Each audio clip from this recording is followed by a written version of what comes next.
1080 The Fan. Jeff Rust here with your Sports Center update. First on The Fan, the Trailblazers back on the court tonight after last playing on Sunday, hosting Victor Wembanyama and the Spurs. Donovan Clingan, DeAndre Ayton, Robert Williams III, and Duop Reith are all game time decisions. 7 o'clock tip on K2 Channel 2.2 and Xfinity Channel 302. The Blazers are 3.5-point dogs. Tomorrow on The Fan, we've got the NBA Cup semifinals from T-Mobile Arena in Las Vegas. First up, it's the Hawks versus Damian Lillard and the Bucks. That's a 1:30 tip on TNT. Our coverage starts at 1 o'clock, and then coverage picking up again at 5 o'clock for a 5:30 tip on ESPN for the Rockets and Thunder. After missing both practices this week, the Dolphins have released veteran receiver Odell Beckham Jr. in what has been described as a mutual decision. And Jaguars head coach Doug Peterson said today tight end Evan Ingram will have season-ending surgery for a torn labrum in his left shoulder. More sports scores and stories in 30 minutes. I'm Jeff Rust at the Fan Sports Desk. Listen live or on demand on the Odyssey app, the Fan's desktop player, or tell your smart speaker to play 1080 The Fan. The Fan is live on YouTube and Twitch. And now, Window Nation brings you on-demand videos. Watch Window Nation's window into 1080 The Fan. It's time for a noon kick. Let's go, babe. Come on, let's have some fun, man. This is Danny and Dusty on Football Friday. You gotta see it! You gotta see it! Brought to you by the Odyssey app. Download the Odyssey app, follow 1080 The Fan, and enable push notifications to get the latest on the Ducks, Beavers, Blazers, and more. Danny and Dusty on Odyssey and 1080 The Fan. Hey, and welcome in. This is a very special edition of Danny and Dusty. We are in Washington, D.C. at the Military Women's Memorial for the 125th Army-Navy game Media Row presented by USAA. They let us out of the cage. They sent us to Washington, D.C., and I am excited for what people get to hear today because we have already talked to a few guests and have them taped. We will have a bunch of phenomenal guests throughout the course of the day. We are here for Army-Navy, but this setting, this place, and this day, Danny, if this was the end of the trip, it would be worth it because we are at the Military Women's Memorial, and it is an incredible venue. It's a museum as well as a memorial to women in service of the United States military. But we are quite literally a stone's throw away from Arlington National Cemetery. And you and I got a chance to walk the grounds a little bit earlier today. It is an amazing monument and memorial for all of the men and women who have served our country, died for our country, and it was goosebumps the entire day today in this show. I could not be more happy or proud to be a part of everything that's going on here at Media Row. Yeah, it's we're literally hundreds of feet from Arlington National Cemetery. We are inside the Women's History Museum, and it's just every step you take here is just more. It's just more and more and more. And as you walk up the hill of Arlington National Cemetery, it becomes more just humbling, and it rips into your soul. You stand at the top of the hill and you can see all the way across down to the Washington Monument. You can see to the White House. You can see the history of this nation. You can see the literal hundreds of thousands of lives that have sacrificed for this country. And as much as we're out here to have some fun for the 125th Army-Navy game, you cannot escape the overwhelming burden of sacrifice that so many people have put down before you. And it's I've never been more humbled in my life than walking up those hills a couple hours ago. There is something to walking into Arlington National Cemetery where it takes your breath away. You know, you talk about all of the places that kind of get those feelings to rise out of you, whether it is, on your wedding day, or, for some people, it was that feeling of, whether you hear about it, takes your breath away when you walk into Fenway Park, or when you overlook, an ocean or a vista. This was something completely different. It takes your breath away of just the sacrifices that have been made for our country, the pride that our country has, and the men and women that are buried in that cemetery have in their country as well. It's overwhelming, and it is not something that I thought would resonate or register the way that it did. And if anybody that comes to D.C.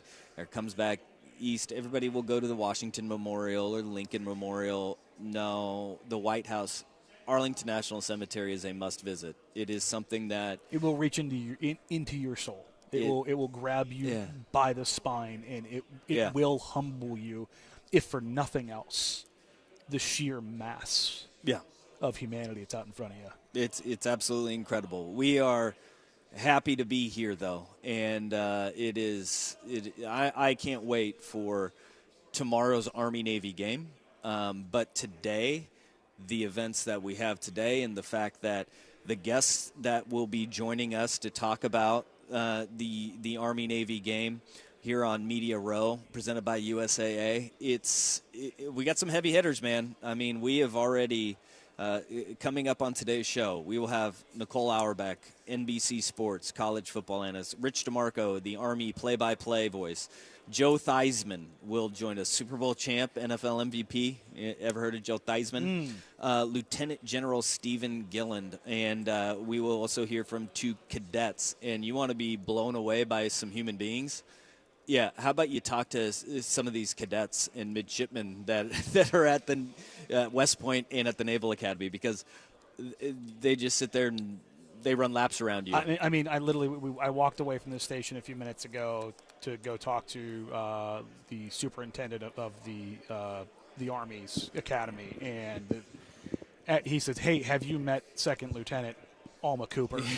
And I'm like, "No, I haven't, General." And he goes, "Let me go ahead and introduce you to a 2023 graduate of the United States Military Academy. Also, she's the Miss USA 2024. Yeah. She's also a master's graduate from Stanford University in statistics." Yeah. And you're just like, I just said, congratulations on all your success. Because, what do you say to a 24-year-old woman who is... iRadio is what I do.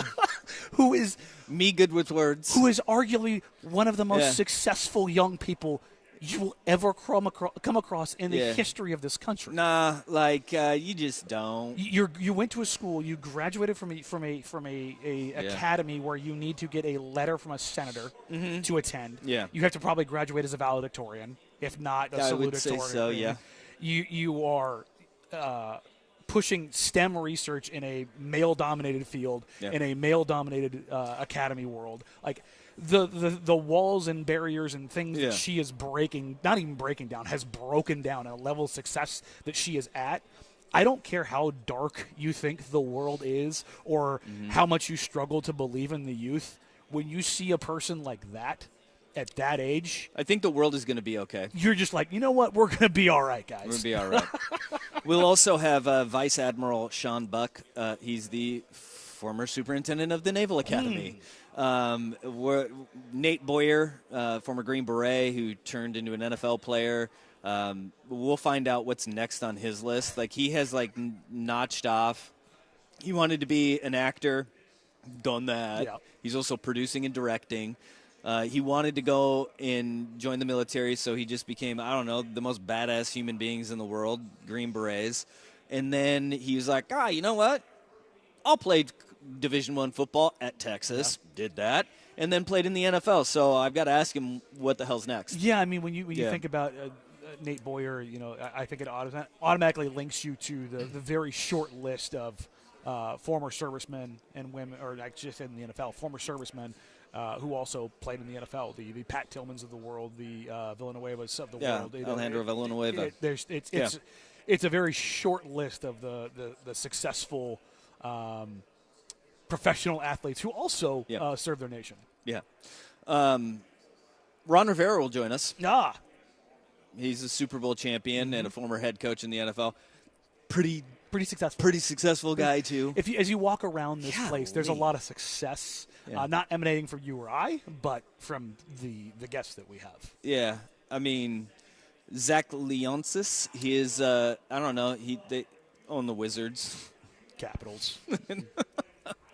Yeah, this is going to be an action-packed day. And it's from what we already have that you guys are going to hear, I'm excited that you all get to hear kind of what we're experiencing here, and we got a lot of stories to share and stories to tell.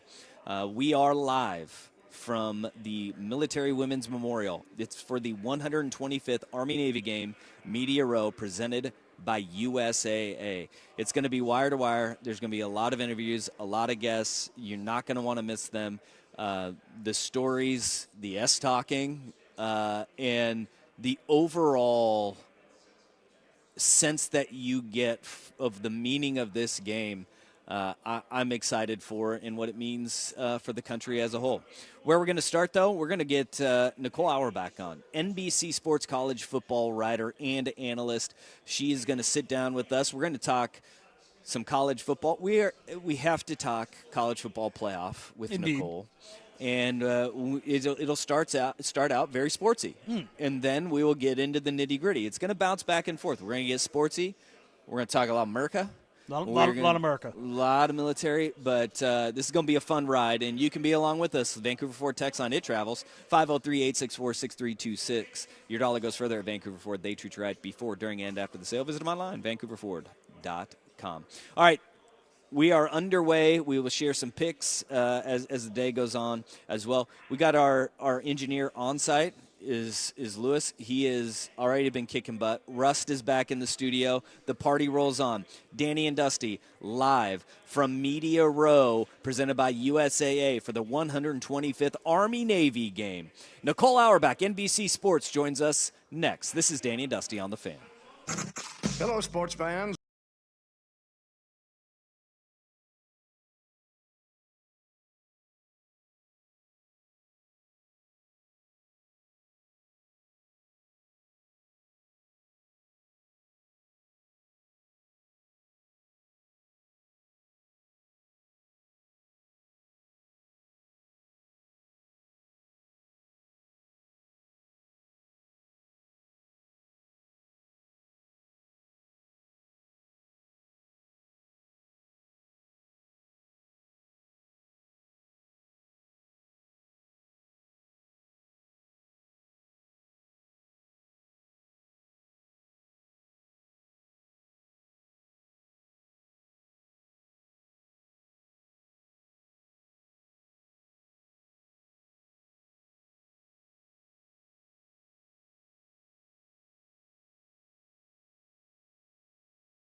Army-Navy edition of Danny and Dusty on the Odyssey app and 1080 The Fan. Women's Memorial for the 125th Army-Navy game. Media Row presented by USAA. And joining us now from NBC Sports, an analyst and a hell of a writer as well, Nicole Auerbach joining us. How are you doing? I am doing great. I mean, I have covered Army-Navy a couple times just writing and not been to Radio Row. This is pretty awesome. It is incredible to be around, all the historical, the memorial itself, but also to get to meet the superintendents of West Point and the Naval Academy. It's awesome. We were talking about this. The cadets and the midshipmen, they kind of make you feel bad about where you're at. 100%. Because they are like the smartest people in the room. Yes, and like the most polite, and they have the perfect posture, and they're just like an ideal human, and you're like, man, I am not functioning at my full capabilities, apparently. Literally one of their graduates is walking around. She's Miss USA, a military graduate, and she's got a master's in statistics from Stanford. Of course. You're 24. Like, why have you accomplished life's goals already? But also, like, one one of those is like a good life's goal. Yeah, that's right? what I mean. Like, that, I'm going to add probably, senator and, probably world hunger along the way. Yeah, I mean, this is why, like, everyone should have to come cover Army-Navy and be like, all right, I need to, like, inspire myself. Yeah, just pick it up a little bit. In life. Yes. It's pretty awesome. Let's talk college football. This is, obviously, we're in Portland. Yep. So we are the home of the Oregon Ducks and the number one overall seed in the college football playoff. What has been your impression of the playoff, the bracket, the complaining over teams not getting in? Yes. Let's start with that. They got it right. SMU was the correct choice. And they did that not just SMU's body of work and all of that. I mean, clearly they were kind of underranked for a couple weeks where they weren't in the projected bracket. But that's a good football team. They're very sound on both sides of the ball. And again, I think everyone who watched them play Clemson came away being like, that's a playoff team. That's a playoff caliber team. But also, you don't want to blow up the system. You don't want to say that a team can fall out completely while all these other teams are sitting on their couches.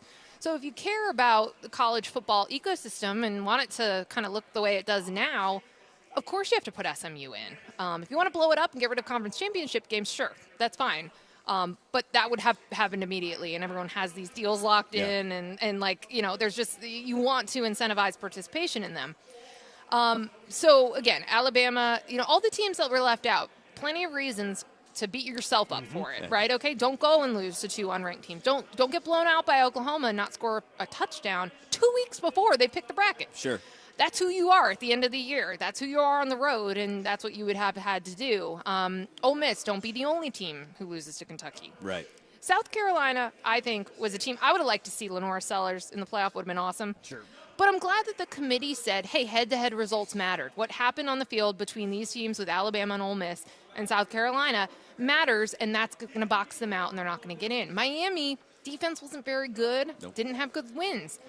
I think all of those get the snubs, and we talk about snubs for the basketball tournament when you're talking about, like, really flawed teams that are, like, the 37th best at large team. And they're going to push that to 76. Right, so sorry, we'll have, like, the 40th best at large team. So I get it, but again, like, this is different than, like, Florida State last year. Yes. Sure. These are all going to be flawed teams we're talking about for the final spots, and I think they got it right. Now, I think overall the 12-team playoff has been good. I think it did. We didn't write teams off after a loss in September. There was a path for a Boise State. All the Group of 5 teams started the year with a path to playing for a national championship that they never had before. What I would change, though, is the seeding. And I'm sure that you guys have heard plenty about that. I was just going to ask. I still picked Oregon to win it all. It was funny. I talked to Bill Oram. Yeah. And he's like, can you give me a quote on, like, why all these national people keep picking Oregon to win, but everyone in Oregon is upset and that it's a hard path? And I was like, well, I still trust Oregon. Like, Dylan Gabriel's still the best quarterback in the bracket. And this is a team that has survived their clunkers. Nobody else could do that this year. But the seeding is a problem because you should never incentivize someone to not to want to be the number one overall seed. In what bracket would you not want to be the number one seed? Yeah. The path is supposed to be easier. And I think because you are pushing two teams that were towards the bottom of the 12 or out of the 12 into 3 and 4, that underseeds everybody else. So you end up with not a balanced bracket, and and then there's a separate issue that because of that, because people think Boise State and Arizona State are very beatable, that Texas and Penn State benefit directly off of losing in their conference championship games. So that needs to be fixed. I expect that will be revisited this offseason by the commissioners because, I think even if you want to make sure that you're incentivizing conference championship games, I think you can do that with 5 getting in the 12 and then rank them 1 to 12. Or fine, do it the way that it is set up right now, but reseed after the first round. That has some logistical issues with that, but there are ways to fix this. Well, and you could fix it for next year because I don't think we should do this again. Yeah, I think you guaranteeing a conference champion at the bare minimum a home game. You could do that. Yeah, round, you could say the floor is number 8, right? Yeah. I think that's fine. But this shouldn't happen where the one team that won every game, won a conference championship, is now looking at this and going and again, it's like seed numbers, it looks fine, but you're getting teams that obviously have the highest odds to win it all, and are just way more challenging than if you go through the path of a Penn State to get to the championship game. Yeah, it'd be wild to have rematch with Ohio State in the Rose Bowl, then go and play Texas in the Cotton Bowl, and then play Georgia in Georgia and be the 1 seed. Have they done it before? Yeah, I feel like that's not the ideal. It's less than ideal. Yeah, but again, I think this is something that jumps out to everyone and something that will absolutely get fixed. On the other side of that, what happens and how crazy do things get if the unspeakable happens and Arizona State, Boise State, SMU, one of those teams runs in year 1? What happens? I mean, then they all say that's awesome, and that's what the playoff is for, because those are teams that would not have gotten in the 4-team model. So yeah, it would be very similar to Ohio State. Controversial first year, they jumped ahead of the Big 12 teams, but they go win it all, and it kind of justifies that they were included, and that the system which allowed you to not just when you go from 2 to 4, it was let's see if 3 and 4 really have a chance, and 4 wins. It's the same thing here. If you get someone that wouldn't have made it in the old system go on a run, I don't even think they need to win it all, but it at least justifies. It's like, say, isn't this more fun? Isn't this more interesting? Or if Arizona State were to win and maybe they beat Texas, which I did pick on my bracket, but that one's a great game, but total toss-up if we get it. I mean, it validates the being hot at the end of the season, right? Because normally, and again, they would never have been anywhere near a 4-team model, but we would never get to see what could really happen with somebody who gets hot. We see that in the NCAA tournament all the time, but we never see it in college football. So that type of thing would really justify including more interesting teams, even if they don't win it all, even if it's like Georgia against Oregon at the end. It's the 1 and the 2 seed. It's still going to be a lot more interesting to get there, and that's been one of my reasons I like expansion. So I am rooting for some crazy run by somebody. Chaos. Agent of chaos, just like me. Well, I love that. This regular season has been full of it, so there's going to be something. Yeah. The other bowls, though, it's like every other bowl got filled and nobody noticed. Yeah. Do we think that this is going to finally be that breaking point where it's like everybody said for so many years there's too many bowls, Do you think that we see that postseason finally get locked off? I don't think we will, in the sense of whenever people say there's too many bowls, they still do well viewership-wise, like their TV events, right? Yeah. So unless that drastically changes this year, I don't think that's going to change it. I think, you still have, like the Pop-Tart Bowl. That's my number 1. I'm excited because I'm a sicko for the R&L Carriers New Orleans Bowl. There you go. I will watch that game, and it's atrocious every year. That's fine, but I'm just saying the fun ones, like the Pop-Tarts where you get to eat a Pop-Tart at the end. Those are still going to be the ones that people are going to be drawn to and want to see. You're still going to have something to incentivize the players to want to play in it, or maybe some of them have it in their NIL deals that they're going to play, because apparently Cam Ward said he's going to play in the Pop-Tarts Bowl. Maybe if guys actually play in those games, it'll be more interesting. But B, it's already moved towards a jumping off point for next year anyway. I think you just got to continue to look at it that way. Can I just say, but when we know we're up against it, I appreciate that you have leaned into the Aubrey Plaza gifts on Twitter. Yes, thank you. Because anytime that something comes up and it's roll our eyes, you have the perfect gift for it. I know. Anytime she's in a new show or movie or something, I'm like, all right, yes. New material. We got new material. New let's hear it. Like White Lotus, that was great. I still use those all the time. But she was just in a Marvel movie or Marvel show. I was like, excellent, this is great. Let's keep doing it. Let's she's been busy. I'm like, let's continue. Let's keep the Let's filmography go, yes. updated. IMDb needs to keep going. For everybody's business. Did you see she broke her leg at the WNBA All-Star weekend? So she was playing pickup with some of the WNBA players, broke her leg, and so she was on crutches for a while. She's getting closer to sports. We're getting her closer to our world. Our world. It's crossing. We got the Venn diagram is now crossing. Exactly. All right, Nicole, thank you so much for the time. This has been a lot of fun, and I can't wait for tomorrow. It's going to be my first Army-Navy game, and I can't wait for the experience. It's the best. Get there early. Okay. Stay through the alma mater. Oh, absolutely. Love it. Nicole Auerbach, NBC Sports. Thank you so much for the time. Yep, anytime. All right, we are live, and we will continue to roll on here in Washington, D.C. at the Military Women's Memorial for the 125th Army-Navy Game Media Row presented by USAA. Coming up next, we'll catch up with Army play-by-play man Rich DeMarco. First is Rust with SportsCenter. It's Football Friday on The Fan. Brought to you by the Odyssey app. KFXX KWJJ HD2 Portland. An Odyssey Sports Station. Now, from the Fan Sports Desk, a Sports Center update on 1080 The Fan. This update brought to you by Red Tail Golf Center's holiday sale going on now with up to 50% off all your holiday golfing needs. Red Tail Golf Center, where we guarantee the lowest holiday prices. Visit us at golfredtail.com. First on the Fan, the Trailblazers back on the court tonight after last playing on Sunday. They're hosting Victor Wembanyama and the Spurs tonight. Donovan Clingan, DeAndre Ayton, Robert Williams III, and Duop Reith. They are all game-time decisions. 7 o'clock tip on K2 Channel 2.2 and Xfinity Channel 302. The Blazers are 3-point dogs. Tomorrow on the Fan, we've got the NBA Cup semifinals from T-Mobile Arena in Las Vegas. First up, it's the Hawks versus Damian Lillard and the Bucks. That's a 1:30 tip on TNT. Our coverage starts at 1 o'clock. Then at 5:30 on ESPN, it's the Rockets and the Thunder. The Fans coverage starts at 5 o'clock. After missing both practices this week, the Dolphins have released veteran receiver Odell Beckham Jr.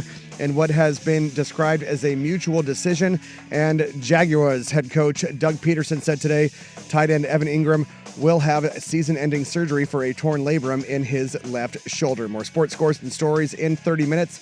I'm Jeff Rust at the Fan Sports Desk. Listen live or on demand on the Odyssey app, the Fan's desktop player, or tell your smart speaker to play 1080 The Fan. Tired of getting dinged by subscriptions? We won't send you a bill. Portland's sports leader, 1080 The Fan. Hey, it's Rob, and for those who love to golf, you've heard how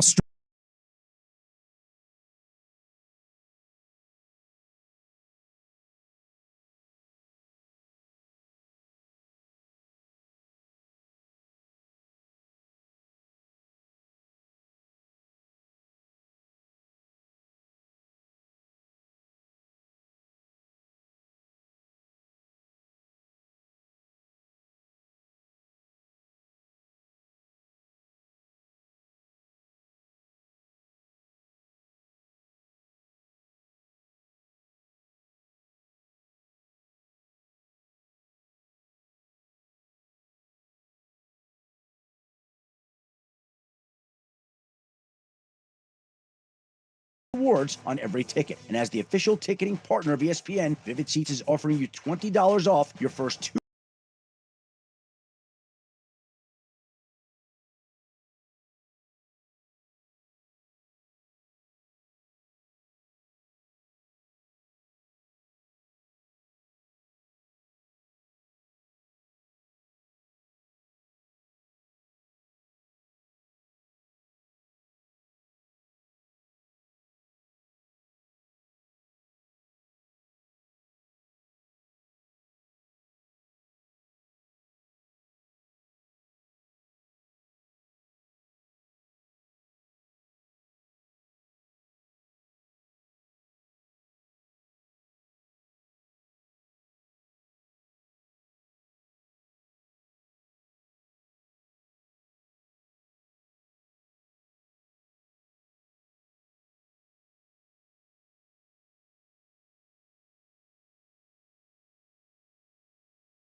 National Cemetery. This is a special Army-Navy edition of Danny and Dusty on the Odyssey app and 1080 The Fan.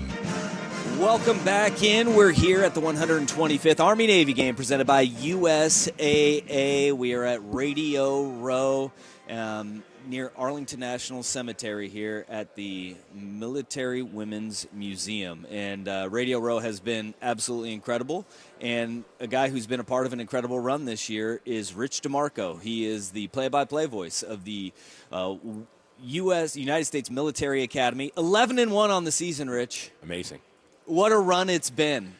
It's been a good season, as Jeff Monken will say, but it can only be a great season if Army beats Navy. Yeah, and he means it. He means it. I was telling people, it's a weird adjustment when you're walking around the streets and you don't hear go Army or go Navy. It is beat Navy and beat Army, and that is seemingly just the rallying cry you hear through and through. It's got to be fun to be part of a rivalry that lasts all season long. It's great. And, when you're around Jeff Monken, when you're around the football team and the offices, it's beat Navy 365 days a year. And there was concern, people from the outside, that Army heading into that American Athletic Conference championship game, right? They were a pretty big home underdog to Tulane and being like, hey, well, you know what? You're underdog at home. You got Navy the next week, and then Army just goes out and blows out Tulane. And then, not more than 10 seconds after receiving the trophy, Jeff Monken saying, hey, it's on to beat Navy. And it can't be considered a great year unless you beat Navy. So I was concerned, from calling the games of all these games coming up, one right after another, right? You had Notre Dame, UTSA, Tulane, and then Navy, and Army has had some injuries. They're tracking well health-wise. Navy's had a little bit of time off, but Army's been on the other side of that before. So we'll see how tomorrow goes. How interesting has it been for you to watch these service academies, particularly Army, pivot into this new era of collegiate sports and college football, and how not only are they it's different from the 60, 70, 80 years ago where Army and Navy are the preeminent programs in college football, but they're a nationally ranked program when you've got universities dumping $20+ million a year into this. How interesting is that to see that right in front of your eyes? It's interesting. Army joined the American Athletic Conference this year, right? So when we go through our prep each week, it amazed me how many times Army was facing a team that had like 30 new players or 50 new players with the transfer portal.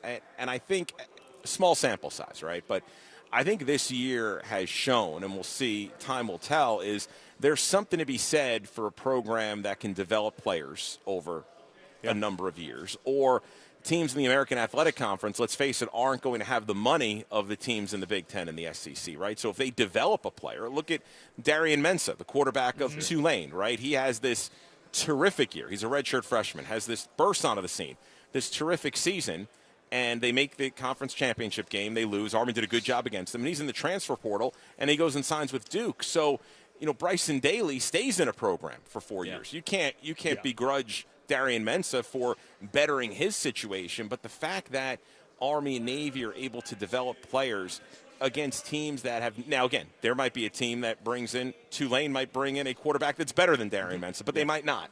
So I think that's what we've seen in a small sample size. Let's see over time if that's able to play out. But if it does, that puts the academies, at least it gives them, they're still not going to have the talent level of those other teams, but it gives them a chance to level the playing field. How much do you hear from the other teams that you're playing of Army and Navy dealing with the traditional systems that they run and how unique they are, even now today when you talk about like prolific offenses and just the rigid structure that the service academies provide and the details you have to deal with? Yeah, I think you look at it a couple different ways. So the option or derivations of the option or how it's evolved, I don't even know if it's a triple option anymore when Army and Navy run, but it's definitely different than what some other teams do.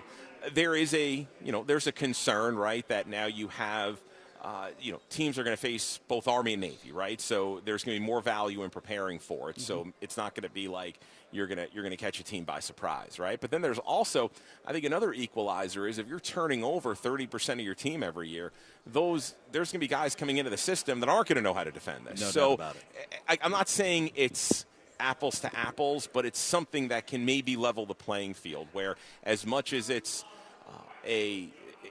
tough for Army that you got teams now facing Navy and Army. Like Notre Dame was calling the Army game Navy 2.0. Well, it worked out. They blew out Navy. They blew out Army. You had Tulane, which blew out Navy 35-0 at Navy, looking at the Army game as Navy 2.0, and Army blew out Tulane. So who knows? Yeah. Rich DeMarco is our guest. He's the play-by-play voice for United States Military Academy. And one thing that has got to be great for you is being a play-by-play voice at a school where you have to have a letter from a senator to get in. Your interviews have got to be pretty easy to have guys to talk to. It's the best of the best. Yeah. Right? These guys are. I was talking about it with someone else, and it's just amazing for me to, I have twin sons. They're 11, and to be able to have them around these guys, right? Caleb Fortner, the Army linebacker, is taking a liking to one of my sons, right? So after games, he'll go up to Reed and talk to him. They'll talk about the game. Like, what better? You're going to tell me there's a program where I'm going to have better guys, impacting my kids. So it's great. I mean, these are the best of the best. So they're all, say he's a good kid. They're all good kids. They're all great kids. Come on. You don't want them just going looking for Clark Kent over here as the next role model up as Superman, Maybe, yeah. I mean, you're a part of this rich history, and what does it mean to you to be on these calls for? This is the 125th Army and Navy, and we're hundreds of feet from Arlington National Cemetery right now, and just it's more than anything else. The best way I put it is when you're a play-by-play guy and you're a radio play-by-play guy, like the greatest compliment you can get is, like, let's say you're at a dinner or something like 3 months after the season, whatever, and someone comes up to you and is like, oh, you know what, I couldn't make the game, so I was driving and I was listening to you, you were my eyes and ears, you took me through the game. So a lot of play-by-play guys get that compliment, right? Yeah. Myself included. But when you get someone saying, hey, when we were deployed in Afghanistan, we would get up in the middle of the night and listen to you, Rich. Or, I call the Army basketball games. There's a really strong alumni of Army basketball that they'll all listen, like, in the middle of the night when they're deployed or whatever. That's not – I'll tell you, other play-by-play guys, and I know a lot of other schools, could maybe match, but they cannot beat those kind of compliments, I tell them. Global voice. That's what I think. It's not you can't beat that. It is not even under debate. They might get on ESPN. They're not getting on AFN. That's what and they'll find the Varsity Network app, which has been a game changer for college play-by-play guys across the country. I'll tell you what, because you can listen to almost all the games on the free app. But it's great, and it's just it means a lot, right? Because you're delivering it to these folks. Everybody says they're on a beautiful campus. Everybody says they've got a great stadium. Michie Stadium, though, is the view that you have every home game. It's unparalleled. We're getting spoiled with this construction the next 2 years. I'll tell you what, it's like a construction site across the way, but with the building, at least for this year, being knocked down, they're going to build a new building. It's going to be bigger. That has suites. It's going to be awesome. But to have the building knocked down, there's nothing across the way. So you're seeing the reservoir and everything. So we got spoiled with the view this year. That is awesome. I mean, this game, it means so much to – it's a game that everybody gravitates towards, right? It's a standalone. It is one of one in the college football world, just stops and lets this game happen. What does it mean to you for everybody that's out there to just be a part of Army Navy every single year? I mean, he asked you about, this is 125. This is a big one. But every year, this is a massive game that ropes everybody in. It's something that you got to experience once in your life. I think it's a game where, and I'll say this about other rivalries, like I would love to go to the Iron Bowl, right? I would love to go to the big game. But if I went to those games, I would just want to have a good time. I really want to go to Oklahoma, Texas. My wife's from Texas. I really want to go one year. If Army has the bye week, I want to fly down and go to it. But I would just go to watch it, right? Go to the Texas State Fair, right? Get a turkey leg, whatever it is. Big Tex, take a picture of them. But I think with Army Navy, everyone is either served, has a grandfather that served, an uncle, someone they went to high school with that served. So everyone watching the game has at least a little feeling one way or the other. Like if you go to Oklahoma, Texas, you might just go to have a good time. Where Army, Navy, everyone watching has a little bit of a feel. Oh, my grandfather served in the Navy. My uncle served in the Army. So that's how I equate it. Rich DeMarco, play-by-play man for West Point and assistant athletic director as well. I mean, you get all the bumps there. I get, I get to work during the week, 9 to 5. It's a lot of fun. Get to do some interesting stuff in our department. It's amazing. Great place. It is awesome to have you on and to be a part of this Army-Navy game. Thank you for your time, and have a great call tomorrow for the 125th installment of Army-Navy. Thank you, guys. All right, we are here in Washington, D.C. at the Military Women's Memorial for the 120th Army-Navy game, Media Row, presented by USAA. Danny and Dusty rolls on next on The Fan.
The show from Media Row for Army-Navy, presented by USAA, rolls on with the Notre Dame fight song. So that means we've got Fighting Irish on with us. He is, by way of Notre Dame, a Super Bowl champion with the Washington Commanders and former NFL MVP. Joe Theismann joining us. How's it going? Great, guys. Great being with you. Thank you. You know, we had to throw in the Notre Dame fight song, Absolutely. too, because this guy is an insufferable USC fan. And now he's just sufferable. Yeah, it's tough. It's been tough. A scary game. That game scared the living daylights out of me. And also because your producer is fantastic. Yeah, that's the other one. What scared me about that football game is, and I think going forward it'll be a great lesson for us, is people that throw the football, they can create problems. But you can't rely on interception returns of 199 yards to win football games. And But boy, do they hurt. Oh, yes. I mean, I just kept cheering the guy on, to be honest with you. Go, go, go, go, go. Don't strip. Don't trip. Don't stop. No, I think that was USC's a very creative offense, very wide open offense. And, for us to be able to advance and try and head towards the championship, I think we're going to have to be able to throw the football better than we have, as far as being able to challenge people down the field. And Riley is, and the thing about Riley is, you forget he lost all of the spring. So really, he's just, as the season has gone on, has really become his learning of the offense that Mike Denbrook has. And I think you've seen Mike expand a little bit more and a little bit more and a little bit more. No question, we got a couple of great runners. Yep. Offensive lines really come together. Defense, I would put it up with anyone in the country. And being able to throw the ball is going to be a big key for us going forward. I mean, we see that in Oregon with Dylan Gabriel and his receivers, and what that spring period was for him to kind of get up to speed. It's rhythm, timing, and then just that level of trust that you get with those receivers as a quarterback. The thing is that's the time that you get to spend with the players. In season, correct me if I'm wrong, but I think you're only allowed to spend 20 hours a week with your players. How much can you learn? I mean, really, 20 hours a week, that's a day and a half for us in the professional ranks as far as learning the game goes. And I like what Dylan does. I know he's going to be there as one of the Heisman Trophy candidates, and certainly deserving of being in New York or wherever they're having it. Yeah. The presentation. He reminds me an awful lot of Tua. Okay. He really does. He's a lefty. He's not a Josh Allen. He's not a 6'5" guy. I mean, he doesn't seem that way anyway. Gets great anticipation. Gets the ball out of his hands quickly. Yeah. Excellent mobility. Sees the field when he's on the move. I guess being a lefty, the first thing jumps up, and then I look at his size and I think, it looks an awful lot like what Tua looked like coming out of Alabama. Oh, absolutely. When you take a look at where things are in college football right now, do you like the development of the college football playoff, how things have progressed, how the committee handled it, where things are kind of at least shaping towards having some barriers around it and everybody having a little bit better grasp of where things are going as opposed to 3 or 4 years ago? It's hard to criticize the committee for the first time out at any. How do you criticize anybody who's doing something for the first time and they really don't know? They're not sure what they're creating. This was foundational as far as what I believe. I don't necessarily agree with the fact that the conference champions just get buys. We're 11-1 at Notre Dame. I think you take the teams that have the best 4 records, give them the buys, and then figure out the next 8. However you want to lay them out. That's the only thing that I looked at is I don't think necessarily the seating was set up in a way where you take into consideration of record because you consider conference. Now, if somebody has to play somebody again, so what? Your ultimate goal is to move them on towards the national championship, right? It isn't like, Georgia's got to play this Alabama or somebody. Hey, I used to play the Giants one weekend, and then 2 weeks later I play them again. Yep. So the familiarity is interesting. That would be interesting to see, say, Georgia, Alabama play back-to-back. What would the second game look like? It would be from a football standpoint. It'd be a blender right there for coaches. It would be the hardest thing to do. Actually, the easiest. Because you get the same counterpunch. Foundationally, when you look at when you watch football, I promise you, there's maybe 7 or 8 plays in a football game that determines the outcome. Yep. Yeah. So what? I mean, that's what coaches. Like those 2 interceptions we were talking about earlier. We play on Sundays and then on Thursdays. Right. You think they put in a whole new game plan? Absolutely not. You take what you got and you modify it and you tweak it. Actually, it works out pretty good because you think we're going to do this, and I've got 3 plays that we might do this, but it looks a little bit different. That could result in big plays for us.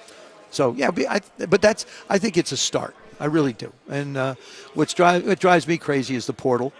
I don't, with Bill going back, Belichick going back and going to college ball, it's like you're stepping into a minefield because if you recruit somebody to come to North Carolina and they don't start or they don't play or they don't think they're getting enough attention, I'll just go someplace else. Right. You want 5 stars, but 5 stars are very temperamental people. Yeah, they're like and Ferraris. their parents are even more temperamental. And that may be the bigger issue is the parents are the bigger issue than the kid my itself. son's not playing enough. Yeah. Because we had these other 6 schools come and visit us. So, and it's what scares me is what is the product that we're getting at the quarterback position, particularly at the professional level, because there's no foundational training. There's no training. You go from one place to another place to another place. There's no foundation built that this is the way you operate. This is the way you hold the ball. These are the things you do. You're just taking basically raw athletes and trying to do what you can with them on a very limited basis to teach them how to play a game that is very challenging. And in often cases, it was now you're going to have there. It used to be a quarterback like you. You would be at a school for your career, and you were there for 4 years, and you had a mastery of the system. And then you go to the NFL, and you were there on a 4 to 5 year deal, and that was where you had a little bit more of I can get a more mastery of the system. Now it's going from system to system to system, and then when you get to the NFL, to your point, that baseline that you build a quarterback up from, they don't know how to operate in that world. Now I've got to train you. Yeah, I've got to train you from the beginning because you'd have to train in college. Yeah, and they've got a lot of guys bring a lot of athleticism in. They bring a lot of ability to move around and throw the ball and stuff, but there's a refinement to our game that they have to learn. Caleb's situation, you got 30 seconds to go. You don't stand in the line of scrimmage and change a play. Can't do it. But hey, why didn't the coach sit down in the meeting and tell him that? Yeah, right. Yeah, well, it cost the coach a job. That's basically what it did. How do you take a timeout into the end of a game when you only need a field goal and you're in field goal range? Left, yep. I look at the young guys. There's so much to learn. I watch Jade, here in Washington, and I see him every week. I just chuckle at what a great decision, get out of bounds.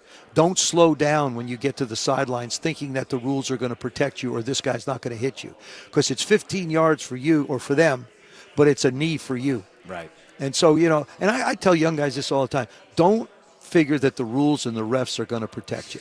Protect yourself. No doubt about it. Always protect you. Self-preservation is number one. They'll make a call. They won't make a call. Don't worry about it. Just take care of yourself, man. Joe, you obviously have ties to this community, everything that you've done here as a player and being a part of this community. But when you bring in Army-Navy and the community that brings into this community, what does that kind of mean for you to just kind of be there as a leader in this area and kind of helping grow this brand, this game, this experience? I'm honored to be in the position that I have been asked to be in, as well as Robert Griffin III and I, to be able to be sort of the voices a little bit of the Army-Navy game here in the city of Washington. It's only the second time in 125 years that this game has been played here. 10,000 members of the active military in the area and so many more around, that's just D.C., but then around the area. Army-Navy is America's game. I'm glad it has its own weekend. I'm glad it has its own identity. We had a thing this morning. We had a chance to do what's called a recycled ride. We gave away 2 cars this morning, one to a member of the Navy, the other a member of the Army. And the looks on their faces were unbelievable. USAA has made this possible. And they've been a sponsor for over 100 years. I have to tell you a funny story about Matthew Walker, who was a young man that I gave the car to. I didn't give it to him, but I was, yeah, give it to him. I would be happy to. But I represented the USAA in giving him the car. So we sit in the car. It's first year in the Navy. He's a year in the Navy. That's it. We sit in the car.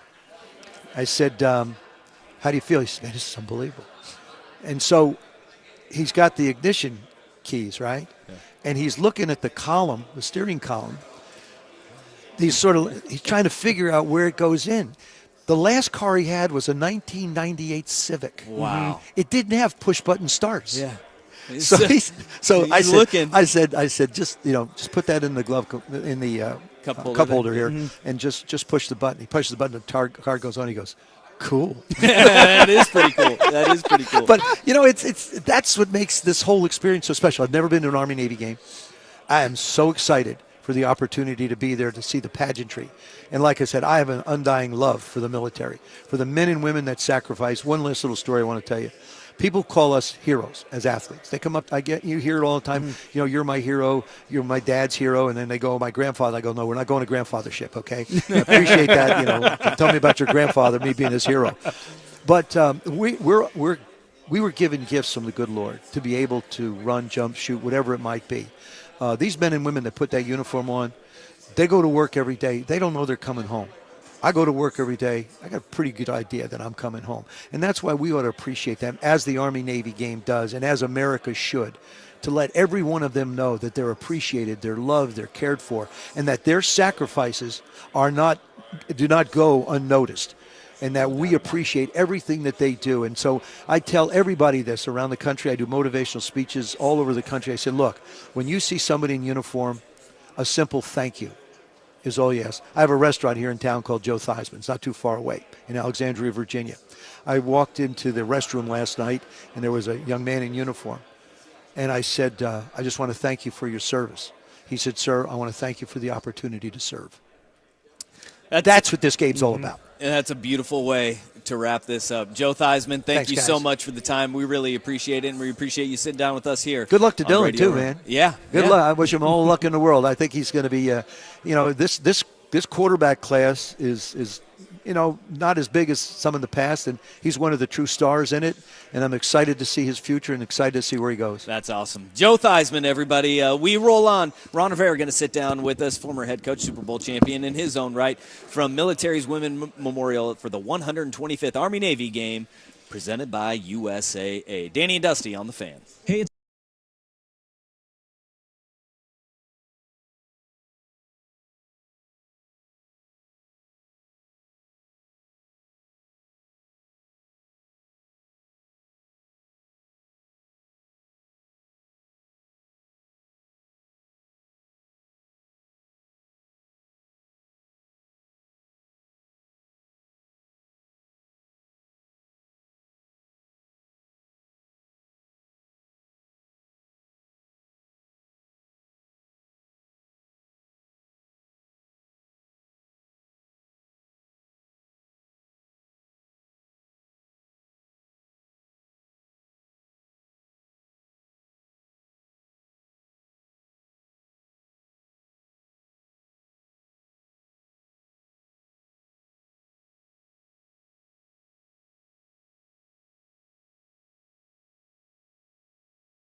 Football Friday on The Fan. Brought to you by the Odyssey app. KFXX KWJJ HD2 Portland.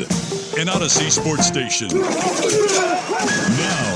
Now from From the Fan Sports Desk, a SportsCenter update on 1080 The Fan. Jeff Rust here with your SportsCenter update. First on The Fan, the Trailblazers back on the court tonight after last playing on Sunday. They're hosting Victor Wembanyama and the Spurs. Donovan Clingan, DeAndre Ayton, Robert Williams III, Duop Reith. They're all game-time decisions.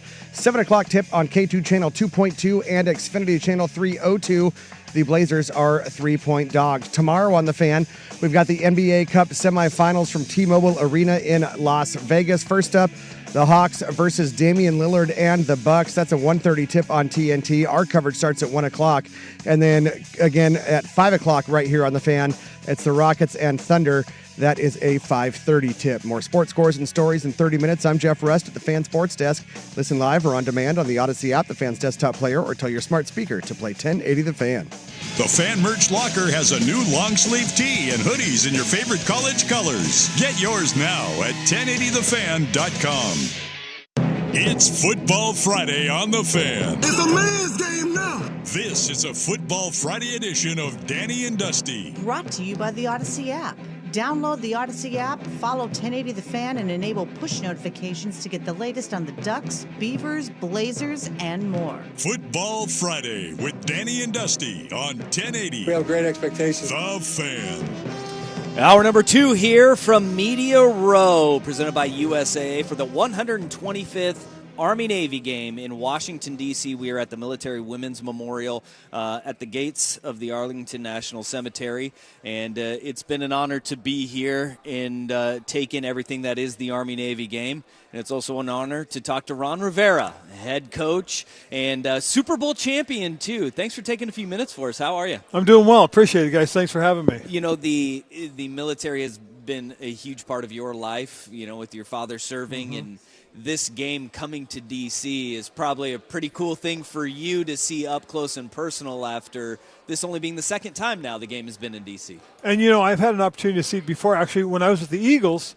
got a chance to watch it when it came to Philadelphia, so that was really neat. Oh, nice. I'm going to be here tomorrow when the cadets march in as well, and I'm going to tell you, I was there when the cadets walked in Philadelphia.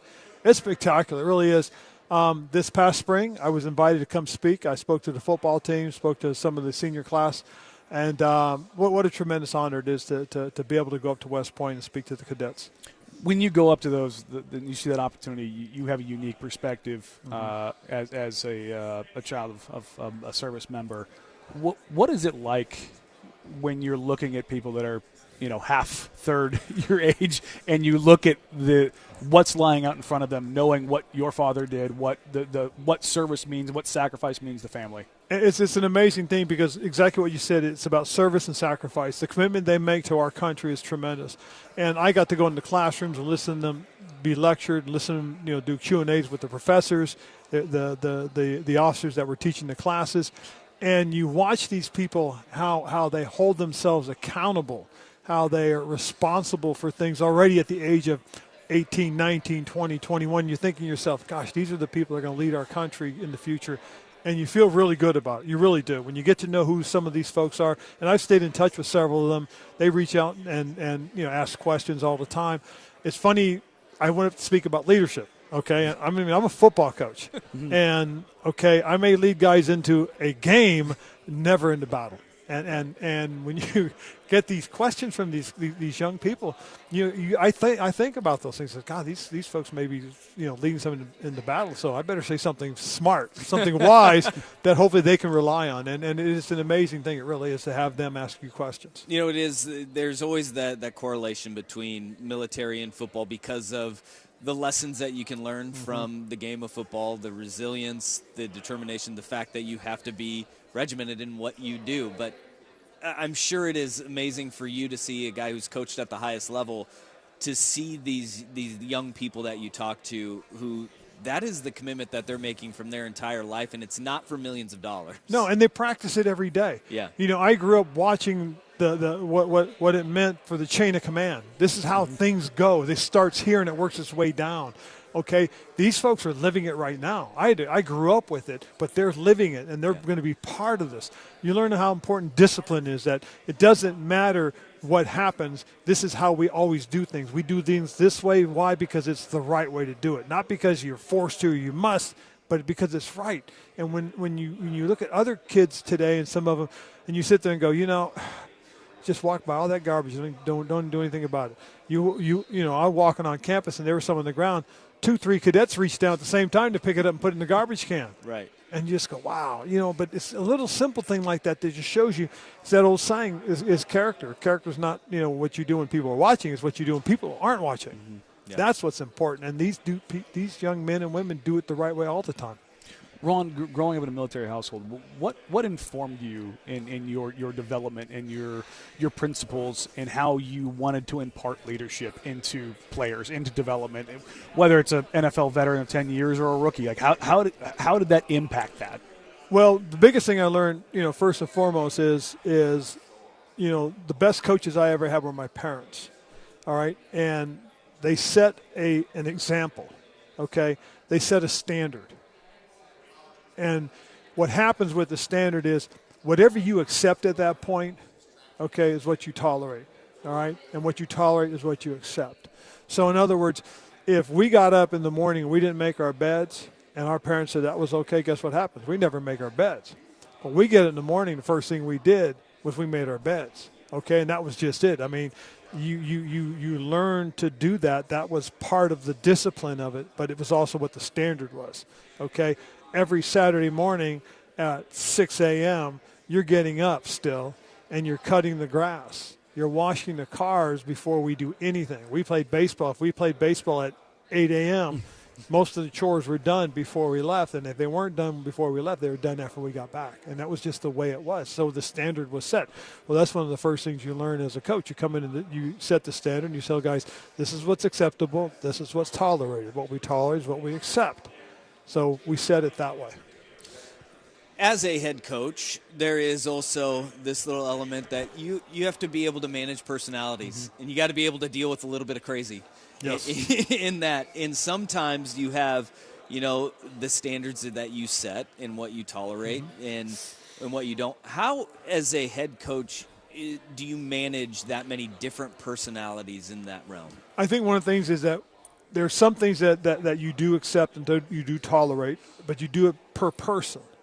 You can treat everybody fair, but you can't treat everybody the same, okay? And you can treat everybody the same, but you got to make sure you treat them the fair. Yeah. It always comes back to fair. So by that I mean is I had a couple of my young players, defensive linemen, didn't wear a tie on a team trip. All right? Yeah. Well, you're not going to start. You'll play second series, but you're not starting this. Well, I'm going to start. I don't care. You broke the rule. That's what I'm going to do to it. Then all of a sudden, my star player doesn't wear a tie. You're not going to start. And I said, you're not going to start. I did it to these guys, and I'm going to do it to you. Get in front of the team. Guys, he's not going to start today. He broke the team rule, and just like I treated everybody else, I treated him and I treated him. He's not going to start. He'll play the second series. Now, unbeknownst to me, we're going to throw an interception on the very first play. So he missed one play. Oh, my gosh. But I will say this, and this is what's crazy. The response I got from the country was amazing. The media couldn't believe I wasn't starting him for that simple reason. Right. Right? But the rules were the rules. Yeah. And the best part is Cam owned it. He got it in front of the team and apologized. He apologized because it hurt the team, because he didn't start. And that was big. Because the players, it helped me because it was credibility right away.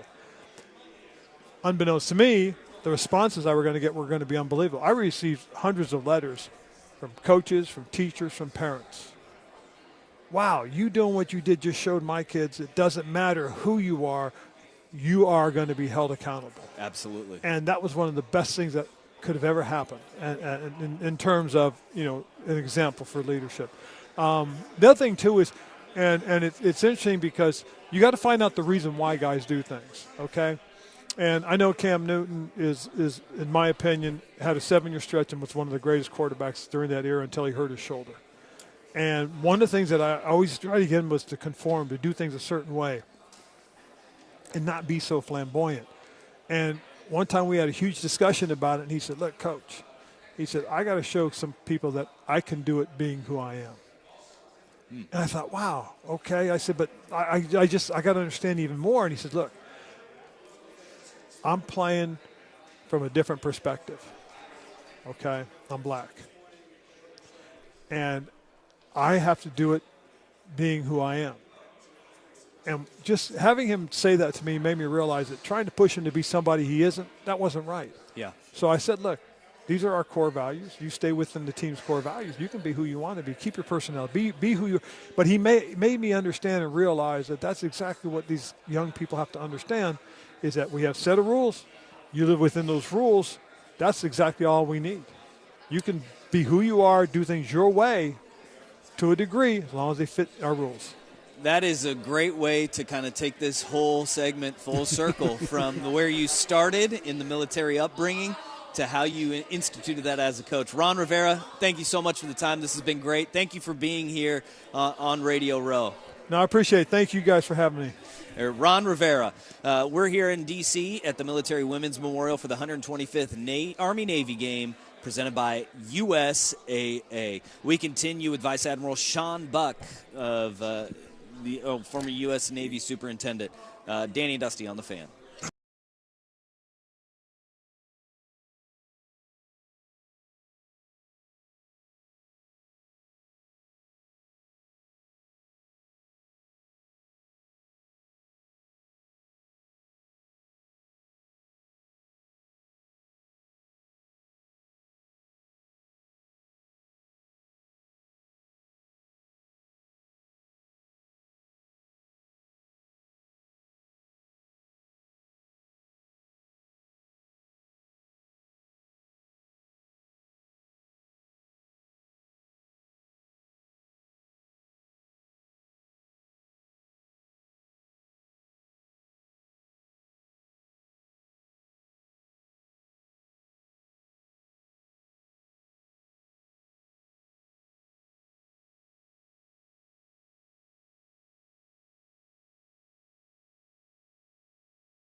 Special Army-Navy edition of Danny and Dusty on the Odyssey app and 1080 The Fan.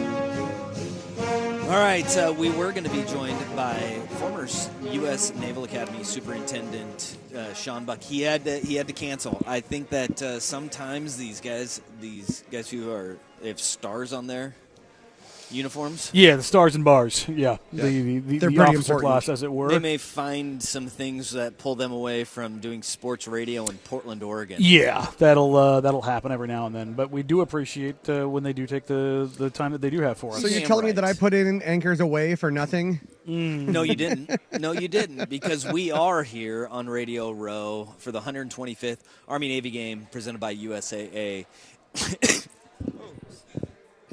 Excuse me. You good? Yeah. Snuck up on you. It really did. And this has been an amazing weekend so far, and we're just getting things underway.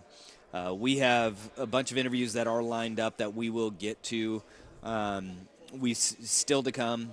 We have Nate Boyer, former Green Beret turned NFL player. We will talk with Zach Leonsis, who is the president of Monumental Sports. They are the owners and operators of the Wizards and the Washington Capitals. Mm-hmm. We will have Lieutenant General Stephen Gillen, who is the active superintendent of West Point. Yes. A wildly prestigious appointment. Yeah, you guys are in for a treat. We got some really good interviews that are coming up, and then we'll talk with Brian Jones, CBS college football analyst, as well, and former Texas Longhorn. A lot of Texas presence here today. Well, I mean, look. A little bit of... there's a pretty straight line you can draw between Texas and military. Texas I think so. Has quite a few military installations, as it were, across all service branches. I believe it has the most still. Yeah, probably. So that's not exactly shocking when you have that much landmass and that much dedication to the military service, as it were. No doubt about it. To be along that line. We have had some texts here, and, legitimate question. Hey, how'd you guys end up there? It's actually a story that is not very sexy. I was just reached out to by somebody, and they said, hey, do you guys want to go and be a part of Radio Row and go to the Army-Navy game? And I said, yeah. Dusty said, I think this sounds pretty cool. Would you like to go? And I was like... At first, I thought it was a scam. Yeah, we were like, there's no way this is real. And then when we found out it was, we pushed every button we could to make this trip happen. There weren't very many buttons to push, and I'm excited for this, man. We went up earlier. If you missed the beginning of the show, we are just outside of Arlington National Cemetery in Washington, D.C., and we went up there. It was breathtaking. It gave you chills and goosebumps and just the magnitude of what we were taking in, and it was impressive. It was kind of haunting is the word that you said as we were walking down the hill. And it's an incredible monument and a place to reflect of the men and women that served our country. And it really hit home. If you have been to D.C. and not gone to Arlington National Cemetery, the next time you go back, you must do it. And if you do ever come here, it is a must-see. It is unlike anything that I've experienced, for sure. Yeah, I've obviously been open about my military service, and I was honor guard in the Air Force. I served at funeral processions, and when you see that flag handed over, and on behalf of a grateful nation, it's hard, it's tough. That ultimate sacrifice when you have friends, and it's as we're walking up the hill, see one of the tombstones that has a Medal of Honor on it, and that's something you don't want to win. Nope. Because you've been through the worst that the world has to offer. And it will drop you to your knees, and it should. Because and I'm not saying as a military member we're any better. We're a different kind of person. It's a different sacrifice. Mm-hmm. It is a different understanding. And you don't have to be a veteran to understand that. No, you do not. But if you walk into this cemetery and you walk to the top of that hill and you look down at the thousands of tombstones that are there that represent everything that we stand for, you can't not come out of there changed. It goes for as far as the eye can see. I mean, it really does, and that is truly what kind of takes your breath away from it. And so this experience already has been incredible, and I hope that everybody's enjoyed the interviews and the people that we've gotten to talk to this point as much as we have, because it is eye-opening. It's something that's completely different than anything that we usually go through, because most radio rows, it's, talk, fluff, but there's substance behind everybody that we've talked to and everything that we've talked to them about. And it is truly unique, and it is different.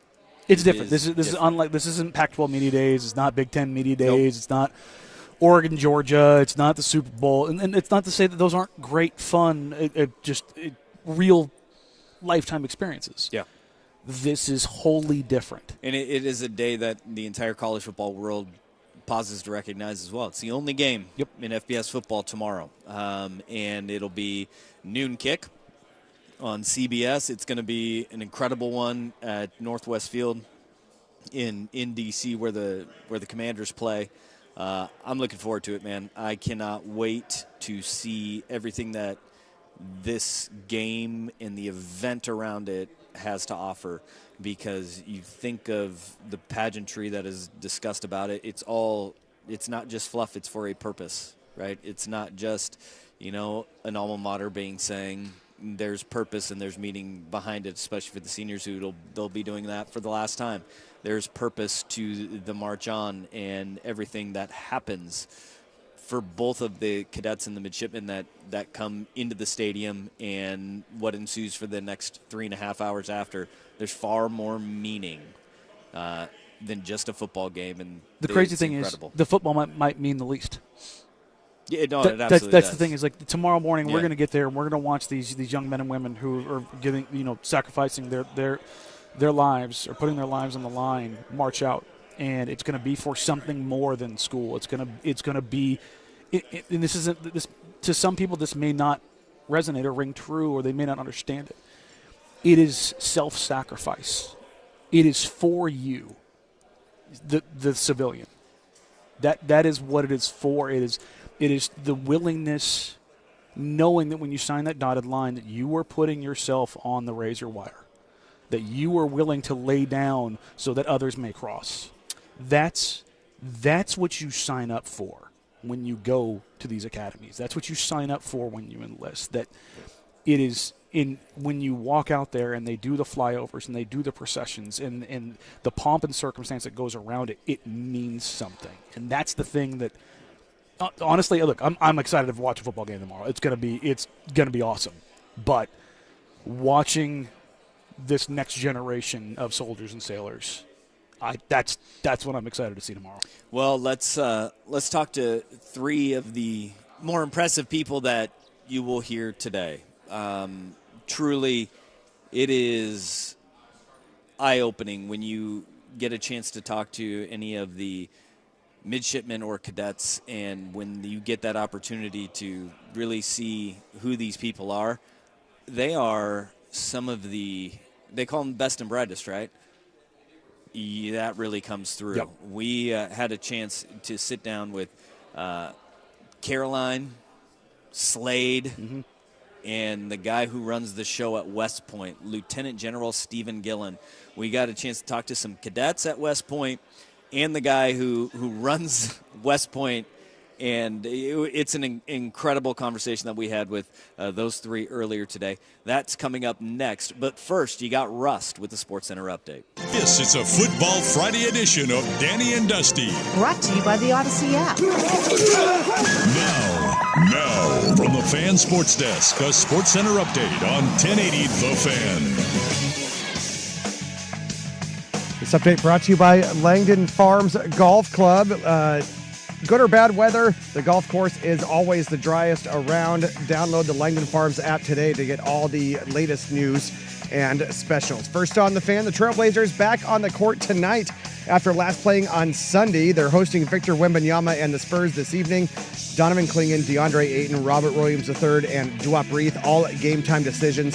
It's a 7 o'clock tip on K2 Channel 2.2 and Xfinity Channel 302.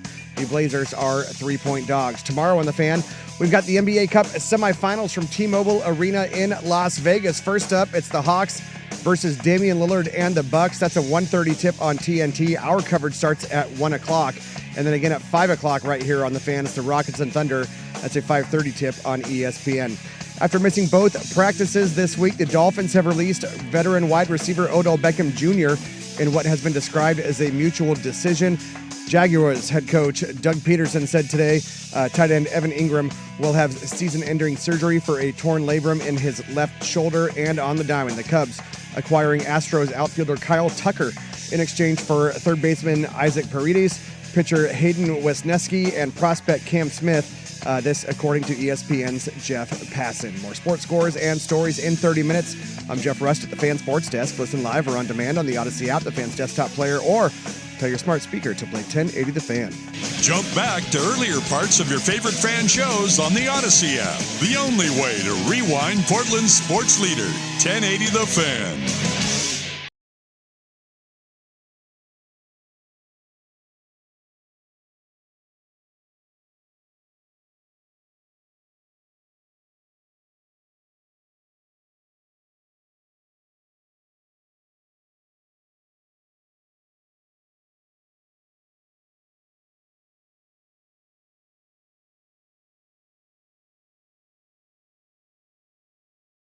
Is a great opportunity to save thousands on a hot tub or swim spa today through Sunday.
Danny and Dusty on the Odyssey app and 1080 The Fan. We're here at the 125th Army-Navy game presented by USAA. And joining us now is Senior Vice President of USAA, Bill White, joining us. Bill, you are from the Navy side of this Army-Navy matchup. That's right. Go Navy, beat Army. And I see what you did, though, because earlier today at the breakfast, You had one of your good friends. Rob Braggs, that's right. He's also he's an Army guy. That's right. He was giving you a bunch of flack. Yep. And then all of a sudden he got stuck in some traffic on the way over here. I see what you did there. It was going to be that or food poisoning, one of the two. It was going to be that. He wouldn't eat the bagel. So I had to reroute the traffic. There you go. A little cyber warfare. That's how we do that. This is one of the great thing about this matchup, this rivalry, and this whole event is the fact that you could tell that there is a lot of vitriol in the rivalry itself, but there's also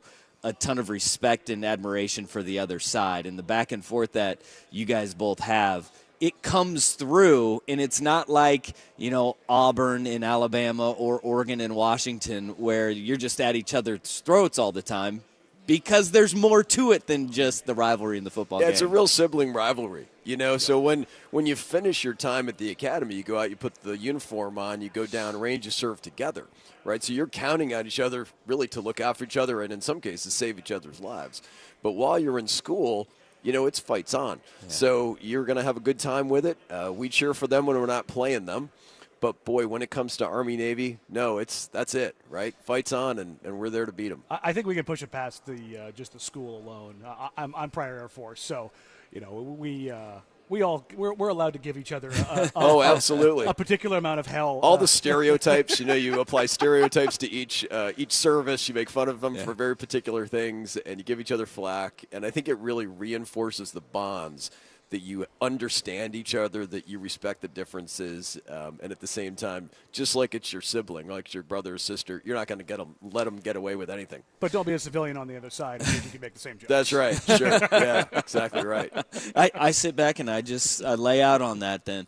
How cool is it for you being a part of the Naval Academy and going through the academy itself, serving for, 25 years in the United States Navy, and now as working for USAA, to see how much USAA has amplified this rivalry game? It's incredible. The job that USAA does as a presenting sponsor, I think, is, to your point, really amplified the brand of the Army-Navy game, but also all Academy football. West Point, the Air Force Academy, and the Naval Academy, they're really getting, I think, better recruiting. And the DoD is really getting something great out of these games as we move them from town to town. And it's helping put the face of these great young men and women in front of the taxpayers, right, that are paying for their education, and they see clearly what they're getting for their money. Just the America's best kids. Yeah, on that point, the difference between your normal college student and your service academy graduates and how different that can be. What does it mean to you when we're literally hundreds of feet from Arlington National Cemetery? When we talk about the importance of this game, it's not just the 125th Army-Navy and elevating those students that are also service members, but it's highlighting the sacrifice. It's highlighting the difference and the uniqueness that comes along with that service. Absolutely. And when you watch the game, if you're watching at home, you'll see during some timeouts and things, spots from around the world where there are military folks downrange that are watching the game, right? They've taken a break from whatever they're doing. And let's face it, for a long time now, we've been at war, right? And so luckily there's a little more peace in the world than there has been recently. But a lot of times that was, folks in Afghanistan, Iraq, taking time to watch this game and to be able to entertain them, right? Provide them a high-level football game and remind them of the sacrifices that we respect that they're making. And here in Arlington, I have a number of friends and relatives that are here at Arlington. And so you have to take a solemn moment and to, frankly, thank those men and women who gave their lives for us, that this nation can have the freedom that it is destined to deliver.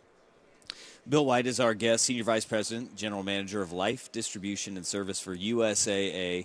This is the pageantry around the game. It pays a lot of respects to what you were just talking about. I think the gravity of these servicemen that are going to be playing in the game and what it means. As you have gone to a bunch of these, What are some of the things that you take away from the pageantry around it that maybe people may miss on the surface of whether it's, the march on or the fight songs and the alma maters after the game that people all gravitate to? When you walk into the game, there are what we call activations around the stadium. So there'll be military vehicles and other displays, memorabilia, things like that. And the first thing that you'll notice is veterans talking to their sons and daughters, their grandchildren, right, their siblings, and explaining, I did that.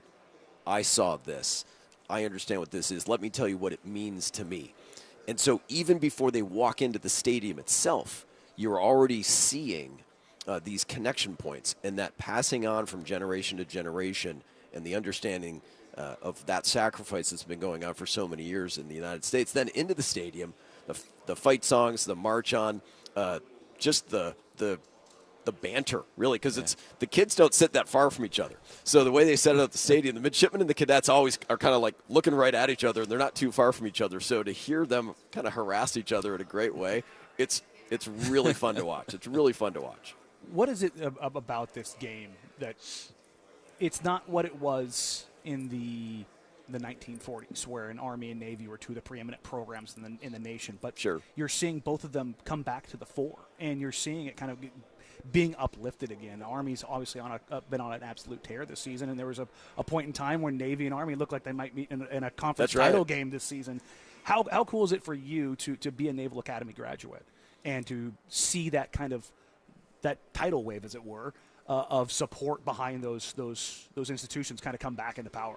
The schools have invested in great coaching, and I think that's a big part of it. Any program that cannot really benefit from the portal, right? Because the only thing that happens for the portal for the service academies is out, right? It's nothing in, right? Nobody comes into the service academies through the portal. So you have to have an established program with great coaches that understand the mission, that understand the purpose of that school, and know that those are true student athletes, that they are future leaders of the United States of America, not only in the military, but in industry and in other civilian jobs when they finish their military service. So I think it starts a lot with understanding that program is built as a component of who we are as a country. And you see it. Both coaches are phenomenal, right? And they have great staffs. And that, to me, is the underpinning. They probably don't get the credit they deserve. And I think it really helps those young men and women, at the academies in all sports, right? All the sports that they play, they exceed, right? They have excellent sports teams across the genres of sports at all these schools. So I was reading your bio, and it says that you flew a carrier-based F-14 Tomcat. That's right. What do you do to get a rush now that you work in the insurance world? Because I assume that's quite a drop-off. Yeah, so, my wife tells me that all the time. She's like, I thought I married Tom Cruise. Now I'm married to an insurance salesman. Yeah. I mean, what's going on with that? So not a lot of slingshots? No, it's kind of funny. But, no, it's great. I was very fortunate to fly the Tomcat. I was the radar intercept officer. I was Goose, so to speak, in the Tomcat. Greatest job on the planet. Man, you just cannot get better than that, and it was a blast. I think it's a young man's game, young woman's game, right? So my last hop in the Navy was actually at Top Gun in 2011. I got a backseat ride. No kidding. I was a reservist at the time, and I went out there, and my buddy was the commanding officer. So I went through I went and got all of my swimming and physiology and my physical and my upchit and everything, and I went out and I got a backseat ride, and boy, I was bushed. When it was done, I was like, wow, I am so bushed. And, of course, the young man flying the plane was like my son, right? So call sign Magoo. So I'm like, Magoo, man, you put me through the paces, brother. That was incredible. But, yeah, it's great. No, you can't beat it. You can't beat it. You brought it up. I know there's a dividing line between fighter pilots. I have a lot of friends that are retired fighter pilots as well. And are you pro Top Gun or are we anti-Top Gun? Top Gun's great. Okay. And I think Top Gun Maverick should have won Best Picture. I mean, that is an absolutely fantastic, it was a great screenplay. It was well acted, well directed. It's a terrific film. If you've not seen Top Gun Maverick, I mean, I get no paid promotion for this. This is like USA doesn't get anything for this, whatever. Like, this has nothing to do with anything. Just a fantastic movie. And the men and women of the United States Navy, really chipped in to help make that happen. And I think, again, back to my point about bringing the game around to different places and making sure the United States taxpayer understands the value that they're getting. I mean, we pay our taxes, right? Like, our job is we got to pay our taxes. We got to support the men and women in uniform. And I think the men and women in uniform have done a great job to prove to the American taxpayer, like, hey, you're getting your money's worth here. Well, we appreciate your time, and definitely thank you for your service, and thank you for everything you do at USA to help amplify this game and get the reach out to even us in Portland, Oregon, and all across the country. Thank you, Bill. No, absolutely. Well, thanks for hosting us. USAA knows what it means to serve, and we're proud to sponsor the game.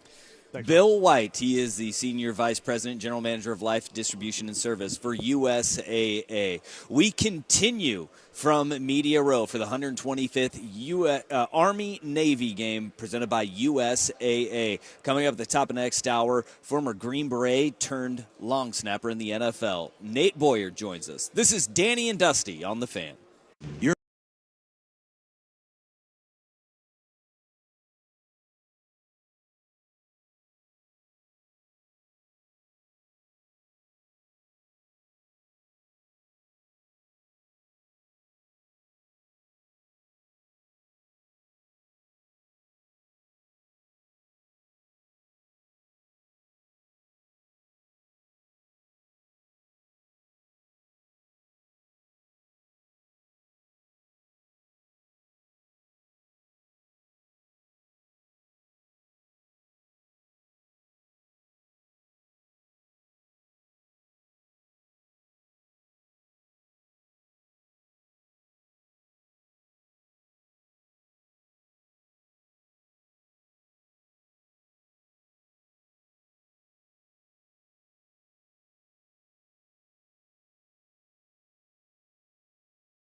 Navy edition of Danny and Dusty on the Odyssey app and 1080 The Fan.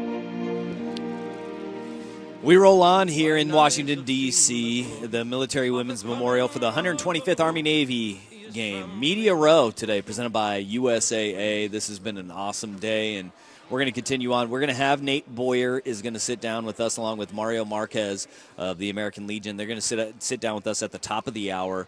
Also, coming up in hour number 3, we'll have Lieutenant General Stephen Gilland, which we thought was coming at 1:30. He's going to be at 2:15, or we're going to be talking with General Gillen. He's like the university president, but at West Point. He's the superintendent of West Point. Yeah, and we You can make me run through a wall. Yeah, that's the thing about him. Let's go. Look, I'm not going to besmirch leadership in the military, but there is a difference between generals. And there are political generals, and there are guys that make you run through a wall generals, and he is a run through a wall general. Yeah. We right now though we've got Brian Jones joining us. He's CBS Sports pregame host, BJ, and he's already given our engineer here a little bit of flack because he's wearing an Eagles hat. BJ, how you doing, man? I'm already in enemy territory. I'm a lifelong Cowboys fan. They stink, and I'm in Washington and at the Commanders Stadium. Now I got to see an Eagles hat. It's all right. We're from Portland, so we don't got anything that we can have issues with until maybe in the semifinals of the college football playoff when Oregon could be playing your Texas Longhorns. I've already picked Oregon to win. You already so we have no problems. All right, we have no issues right there. Whatsoever. So unless Oregon loses before that, because Texas is not going to lose.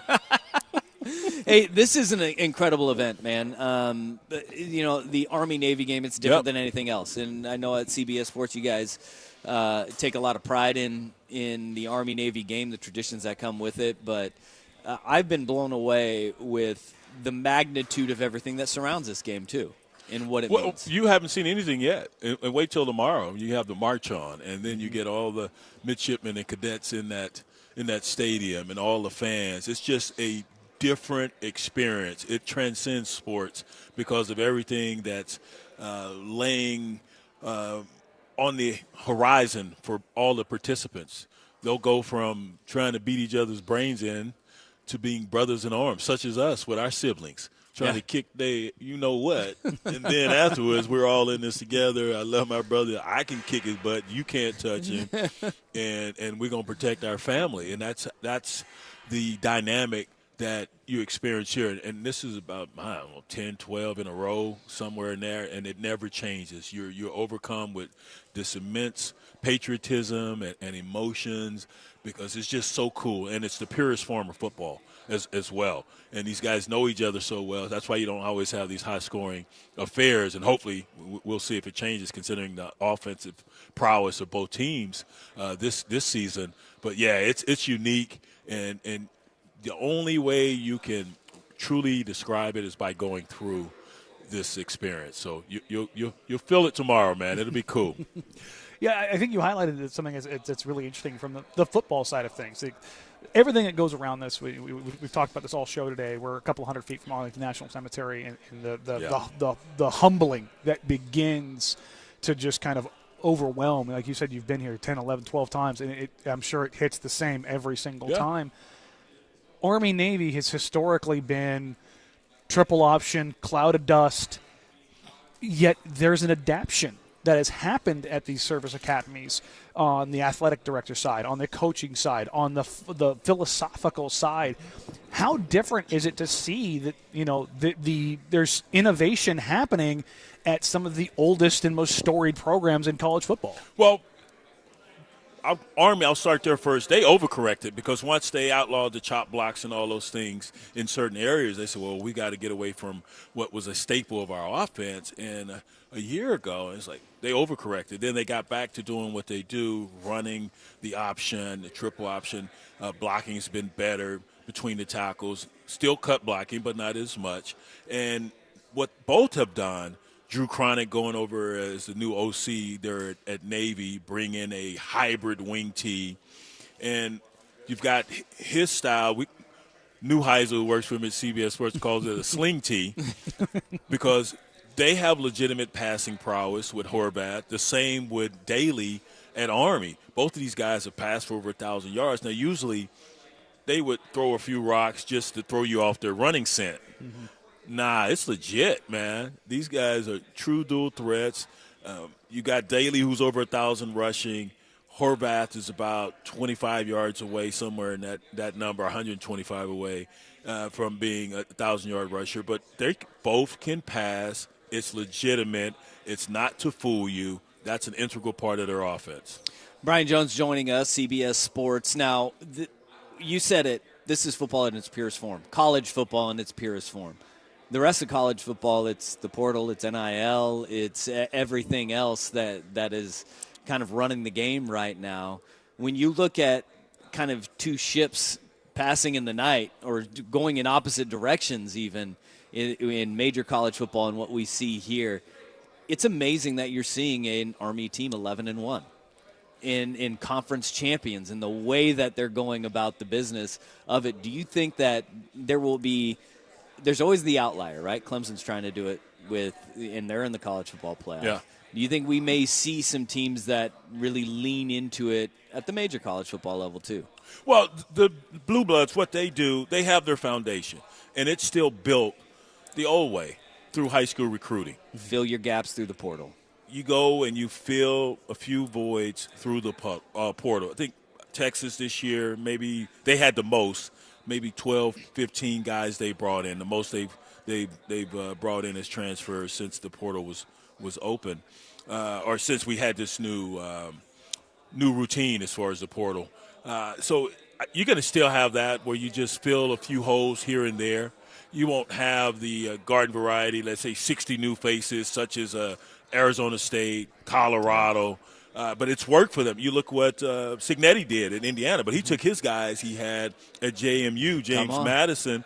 They helped immediately to inject his culture into that locker room. That's why it's worked so well for him the first season out. So I don't think you're going to see wholesale changes where everyone will just go back to the conventional model, or everyone will now navigate or transition, I should say, to what Arizona State has done. It's going to be by necessity. If you're taking over a program, you might have to go heavy portal. We talked to Cignetti last week during the Big Ten Championship pregame show, and I asked him how heavily would he dip into the portal this year, and he said it might be heavy again, not as extensive as it was a year ago, but he may have actually set the blueprint of how to do this, especially if you're coming from a school such as a JMU. I think that Coach Huff at Marshall, he's taking half his guys to Southern. That is the strangest situation there. Coming off a championship in the Sun Belt, and what is Sun Belt? A conference USA. I get them mixed up. I apologize. But coming off a conference championship, and now half the team, or 24, 25 of the guys are leaving, and they might be following him to Southern Miss. No, we don't want to turn this into the Longhorn Network, but we can. Book them, by guy. You've got two preeminent teams in the college football playoff in Oregon and Texas, who both left their conferences, and in their first year, they get into those conference championship games. What do you think that it kind of shows as far as the changing tides in college football and where things are kind of going, whether it's the traditional Texas coming back, is Texas back, or the Oregon kind of moving themselves more into that blue blood category, the change in the organization of just kind of where everything is in college football, particularly at the top. Arizona State, first year in the Big 12, they win it, and Pac-12 Army was really damn good. I think turns out, Army first year in the AAC, and they win it. You're right, Pac-12 was, and Oregon has represented, and I know they've had some tough ones versus Georgia since when Lanning first took over, of course, but he has built that team in the manner of a Georgia. You watch their defense and the way they fly around. Of course, having Dylan Gabriel and Nix prior to him, you've got seasoned quarterbacks running that offense. But the way is Noah Whittingham, or is it Whittington? Which is Whittington? Whittington. Yeah, Whittington. I'm trying to turn him into Jordan Kyle's James. son. Kyle Whittingham. Sorry, Coach Whittingham, you know you had a black sheep of the family.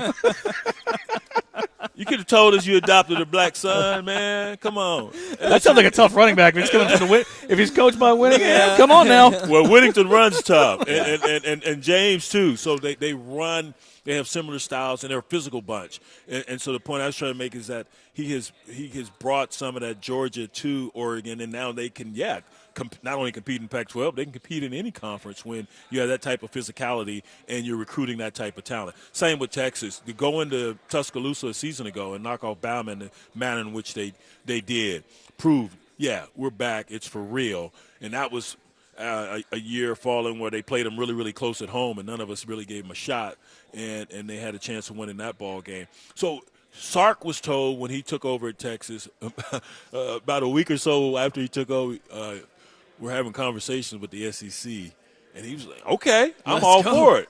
And having just come from there, and he had already stated that the roster wasn't compiled in the manner in which he would have done it. And you want to be heavy in the trenches, man, O-lineman, D-lineman, get your skill positions. Of course, you got to get a quarterback, someone who can take care of the rock and get it to the right people. But everything's won in the trenches, and that's how you build football teams no matter what conference you're in, man. You got to – Oregon's got some bad dudes on the D. Birch and Uwe Ungalale and my man Harmon.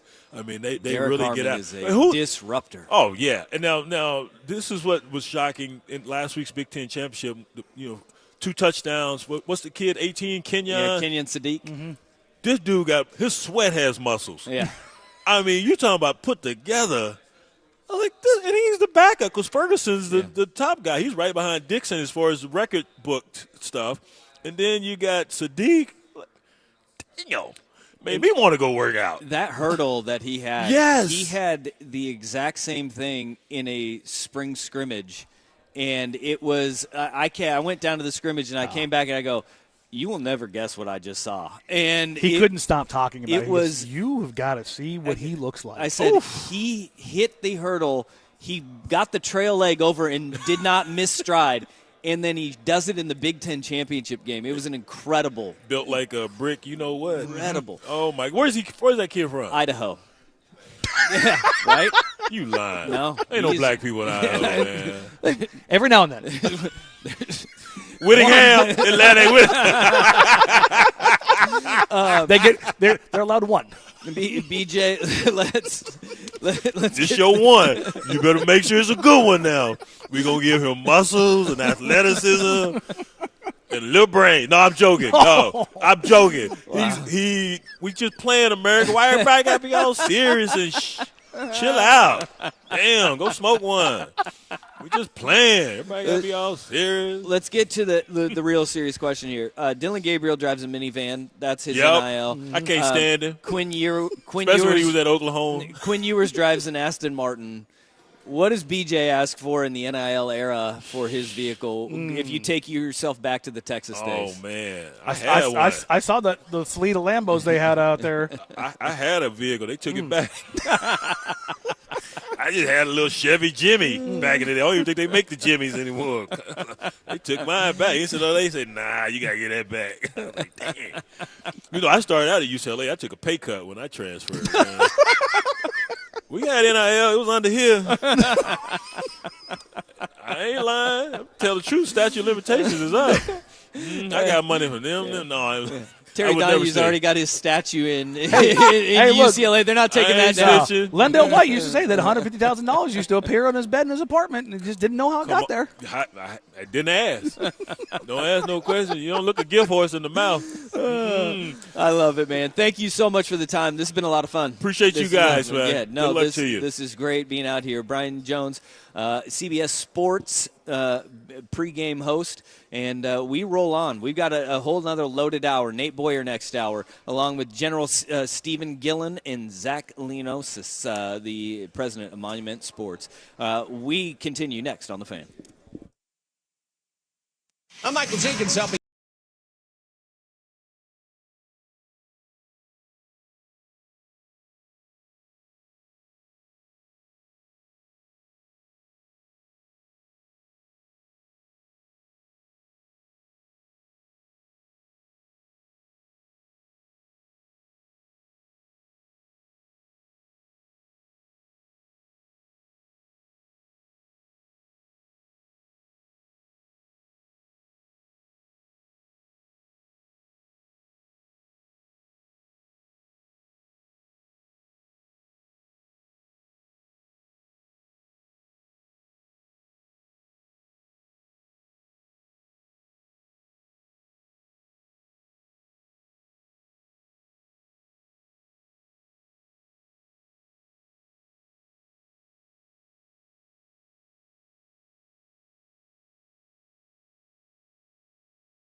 Finest in collision repair.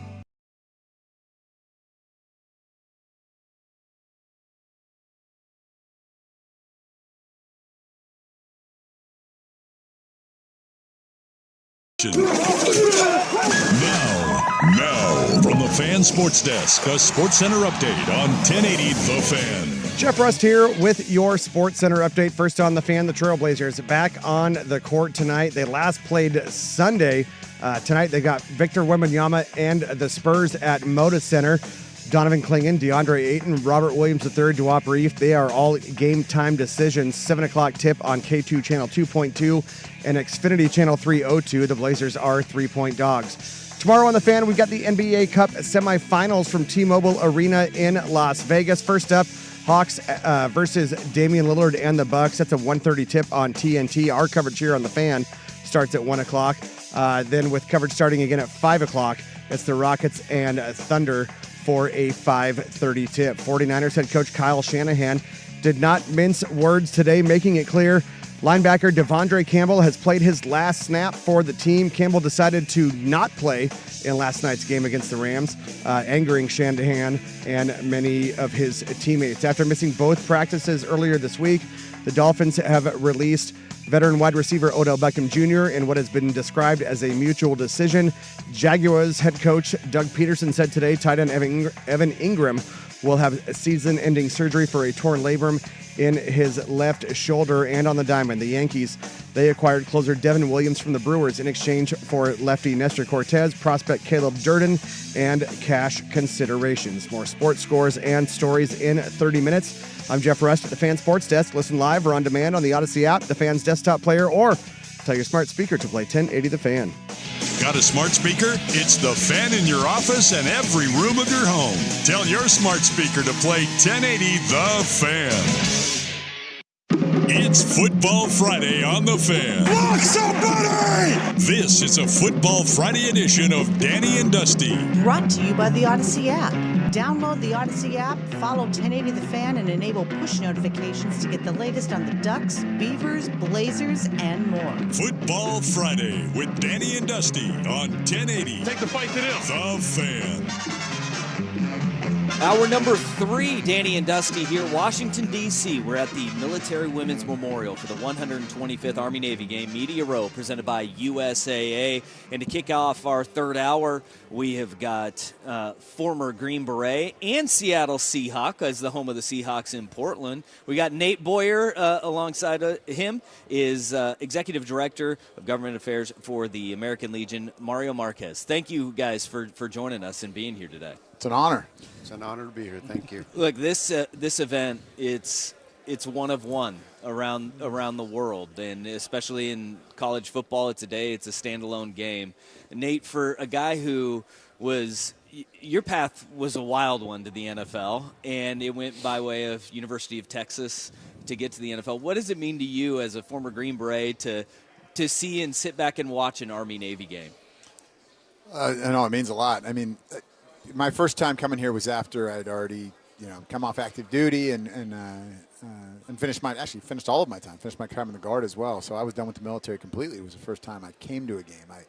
I'd seen a game on TV before, and it was pretty cool, but I didn't. It's just different being here, when you can feel it, feel that energy in the stadium, and just all the pageantry around it and how important it is, and just especially to the seniors. I've had the opportunity to be down on the field after a game before and to watch the emotion in those guys' eyes. No matter if you're singing first or second after the game's over, it's an emotional moment. But there's no game like this. As you said, it is one of one, and it's just a very special thing to do, to attend, and for those seniors specifically, it's the last time. The last Army-Navy game, the last big game. I mean, I know they're playing in a bowl game, both teams, but this is certainly different. There's always the euphemism for war that you have in sports. Yeah, especially football. Particularly in football, in that locker room, right? Yeah. How different was it for you being in an NFL locker room and having guys? I'm sure guys had to ask, what the differences are, and when guys are getting psyched up for a game on Sunday, we're going to war. In the back of your head, you're like, it's a little different, guys. But in that hit, in that moment, it's not the same. But how different is that for you to be one of the few people that's kind of been in both of those worlds? Yeah, I mean, nobody's shooting at you, so that's as far as difference. But it's a big one. Yeah, it's a big one. But at the same time, and I understand. I think most coaches and players who use that terminology, I mean, it comes out of a place of respect, honestly, because most of them do immensely respect the sacrifices that are made, and the fact that they get to play this game, is a privilege, and it's a great game, and it's a big part of our fabric in America, right? But I think that there's definitely a lot more similarities than people realize as well, like the identity with the uniform, the locker room or the team room, as we say in the military, the different type of sacrifices, certainly, but there are a lot of sacrifices to be made in both of those things if you want to be elite. And the number one thing when you ask veterans and athletes, what do you miss the most? It's always the guys. It's the locker room. So that's the biggest thing. And I mean, those things never really offended me. I know that some people can get offended by that stuff, but it's not meant literally. And it's useful. It does psych people up, you know what I mean? When you use some of that terminology and verbiage, and it helps people combat fear and these things, when they feel like, I got my battle buddies on my left and right, and I gotta run through a brick wall. You're not literally running through a brick wall, and you're not literally on the battlefield, but I think having that same mindset isn't the worst thing if you're trying to win the game and you're trying to play with intensity. Yeah, Mario, the American Legion, big part of obviously the Army Navy game, and bringing Nate here today. And what does it mean to the American Legion and kind of growing this game and amplifying everything that is surrounding Army Navy and what you guys do in your work? Yeah, so for me, I'm a Marine veteran, and Nate and I have really Sergeant Major grown together here throughout the day. Thank you. What does it mean for us? So it's about supporting our troops, supporting the military establishment, especially after 20-plus years of war where the civil-military relationship has declined. Yeah. People don't know the military. If there's not a base nearby or a recruiting station, you don't know anything about it. 23% of the population is eligible, but only like 9% may serve. And so as our population grows, that divide is getting bigger. And so the American Legion's role as America's largest veteran service organization is to bridge that divide, close that gap. We're involved in the life cycle of a veteran, from youth, sports, education, shooting, baseball, civics, all the way through their time in the military. And then we catch them on the back end as they come out of uniform. We give them a place to land, as we've been saying throughout most of the day. And we give them their sense of purpose. We help to contribute and guide if they need it or if they want it. And then we are here to make sure that our veterans' benefits are protected, that our military has everything that they need to support our nation and to maintain our way of life. And that's what the Legion does, and we're going to continue to do for another 105 years. You guys are getting along really well, and I'm assuming you guys are on opposite sides of this game tomorrow. I mean, I'm a Marine, but I have to go Navy. Yeah, you have to go Navy, and he's obviously going to go Army in this thing. That is one of the cool things, though, is that we've been talking to people, and so many people associated with this rivalry, is that it is a real rivalry, Army-Navy, and they do not like each other. Everything is beat Army, everything is beat Navy. But it's the camaraderie that, in respect, that both sides have mutually. It's unlike any other rivalry. You were part of Texas OU and the Red River rivalry. Mm-hmm. It's so different because you're never going to see a Texas guy and an Oklahoma guy coming together and making sure you guys are going to get along. It's got to be it's an interesting mix in this rivalry. It's got to be fun for you guys to have that banter, knowing that ultimately you're all pulling in the same direction. Yeah, I mean, I think when you think about Texas and OU, like, you don't like those people, but you also hate them. With Army Navy, you don't like the guys on the other side of the ball, but you also love them. Yeah. You know what I mean? And you'd take a bullet for them, and they'd do it the same for you, and you know that. You know what I mean? So it's like you want to win this game more than anything in that moment. But when the moment's passed, it's like, what am I doing now? You've made this commitment to do something so much bigger. And everybody on the field understands that. The coaches understand that. Obviously, the academies understand that, and the fans understand that. So it's bragging rights at the end of it. That's it. Yeah. You know what I mean? Everything else is support for one another. But you need those healthy rivalries in your life. We were talking about that earlier. You know, the people in your world that you growing up anyway, you want to beat more than anybody is your brother. You know what I mean? That's the one you want. Right. There's such a sense of pride there, and that's what this is. These are brothers that are just going at it for 3.5 hours, and but nothing but respect for them afterwards. And they'll probably talk smack for the rest of their lives. You know what I mean? Yeah. They're all on social media right now, and they have been for quite some time. Everybody that I know from all sides is going at it. They're talking trash. They're texting each other. They're on LinkedIn, Instagram, whatever. And it's all about whose side are you on. We're going to talk trash to the last moment. And then when it's over, we're going to shed a tear or two, right, on one side. But actually both sides, because the victors also shed tears. But ultimately, like Nate said, they're going to go to defend our nation. And so it's a lot more than just a game. It's a competitive unification of the nation when we really need it. What does it mean for you guys to, not just you personally, but the American Legion, to be a part of this game? It's 125th anniversary of the game. We're hundreds of feet from Arlington National Cemetery, and you talked about the veterans' impact and the things that the distancing that's happening with the civilian and veteran population, just as you know, global war on terror winds down and everything that comes along with it. So when you take a look at participating in this event as a whole, how do you guys just kind of holistically look at it and want to bring it more to the fore than it even is? For me, it shows that we support our military. The American Legion's got your back as you get ready to serve your nation, not only right now while you're in, but as you move forward and put on the uniform. You're going to come back to knowing that somebody, an entity like the American Legion, has your back while you're deployed. They take care of your family. They'll reintegrate you and just be there for you. It's just a sense of reconnecting back with the military because we've lost that touch as a nation. And the American Legion, as the only veteran service organization now sponsor of this, that's a big deal. For us, we're reconnecting with younger generations to 5 generations of veterans that are alive today. Wow.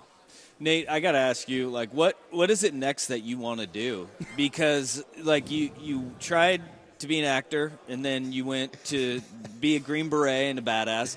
Then you went and played in Texas, and then the NFL, and then you did become an actor, director, producer. What are you going to want to do next? Because I'm assuming it's just going to be successful because everything you've done, you've been grinding your way to success. I failed a lot more than I succeeded, and I've been cut. I got cut from the Seahawks. You know, it ends at some point. I mean, right now I'm directing an 80th anniversary D-Day documentary. Oh, awesome! Wow. So you know, a lot of these men who are American Legion members coming out of World War II, telling their stories one last time. So I'm trying to finish that. And that means a lot to me. It's a special project for sure. But I've got a lot of things in the hopper. I'm always working on something, and I'm starting up a meat company right now, based out of Texas. And let's go. It's all the cool thing about it is not only being veteran owned and giving back to veteran service organizations.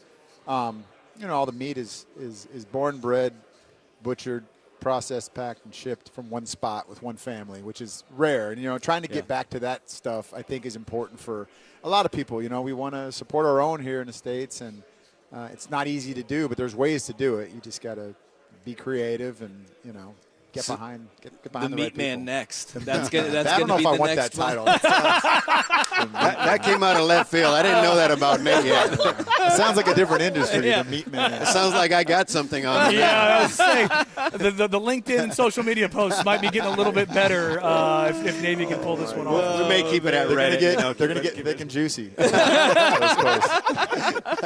Nate Boyer, Mario Marquez, thank you guys so much for taking time, stopping by, and talking about the American Legion and this Army-Navy game. Really appreciate it, guys. Go Army. You.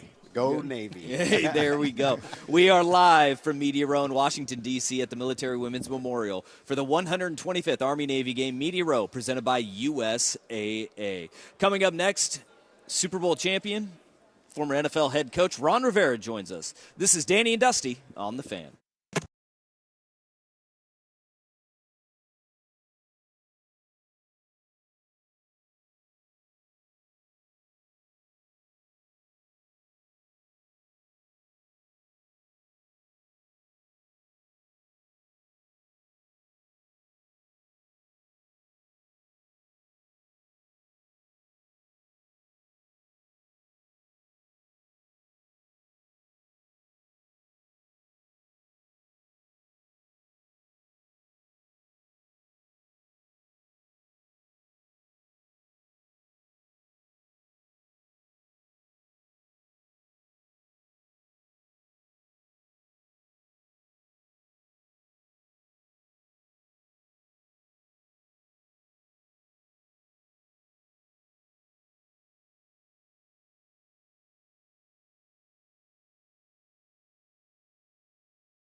25th Army-Navy game, Media Row, presented by USAA.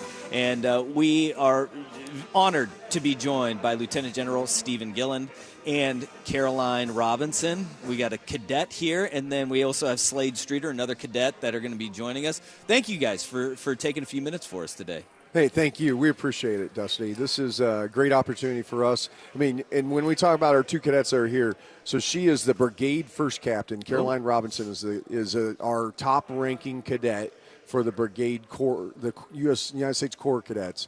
And then Slade is the command sergeant major, which is the top-ranking non-cadet, non-commissioned officer.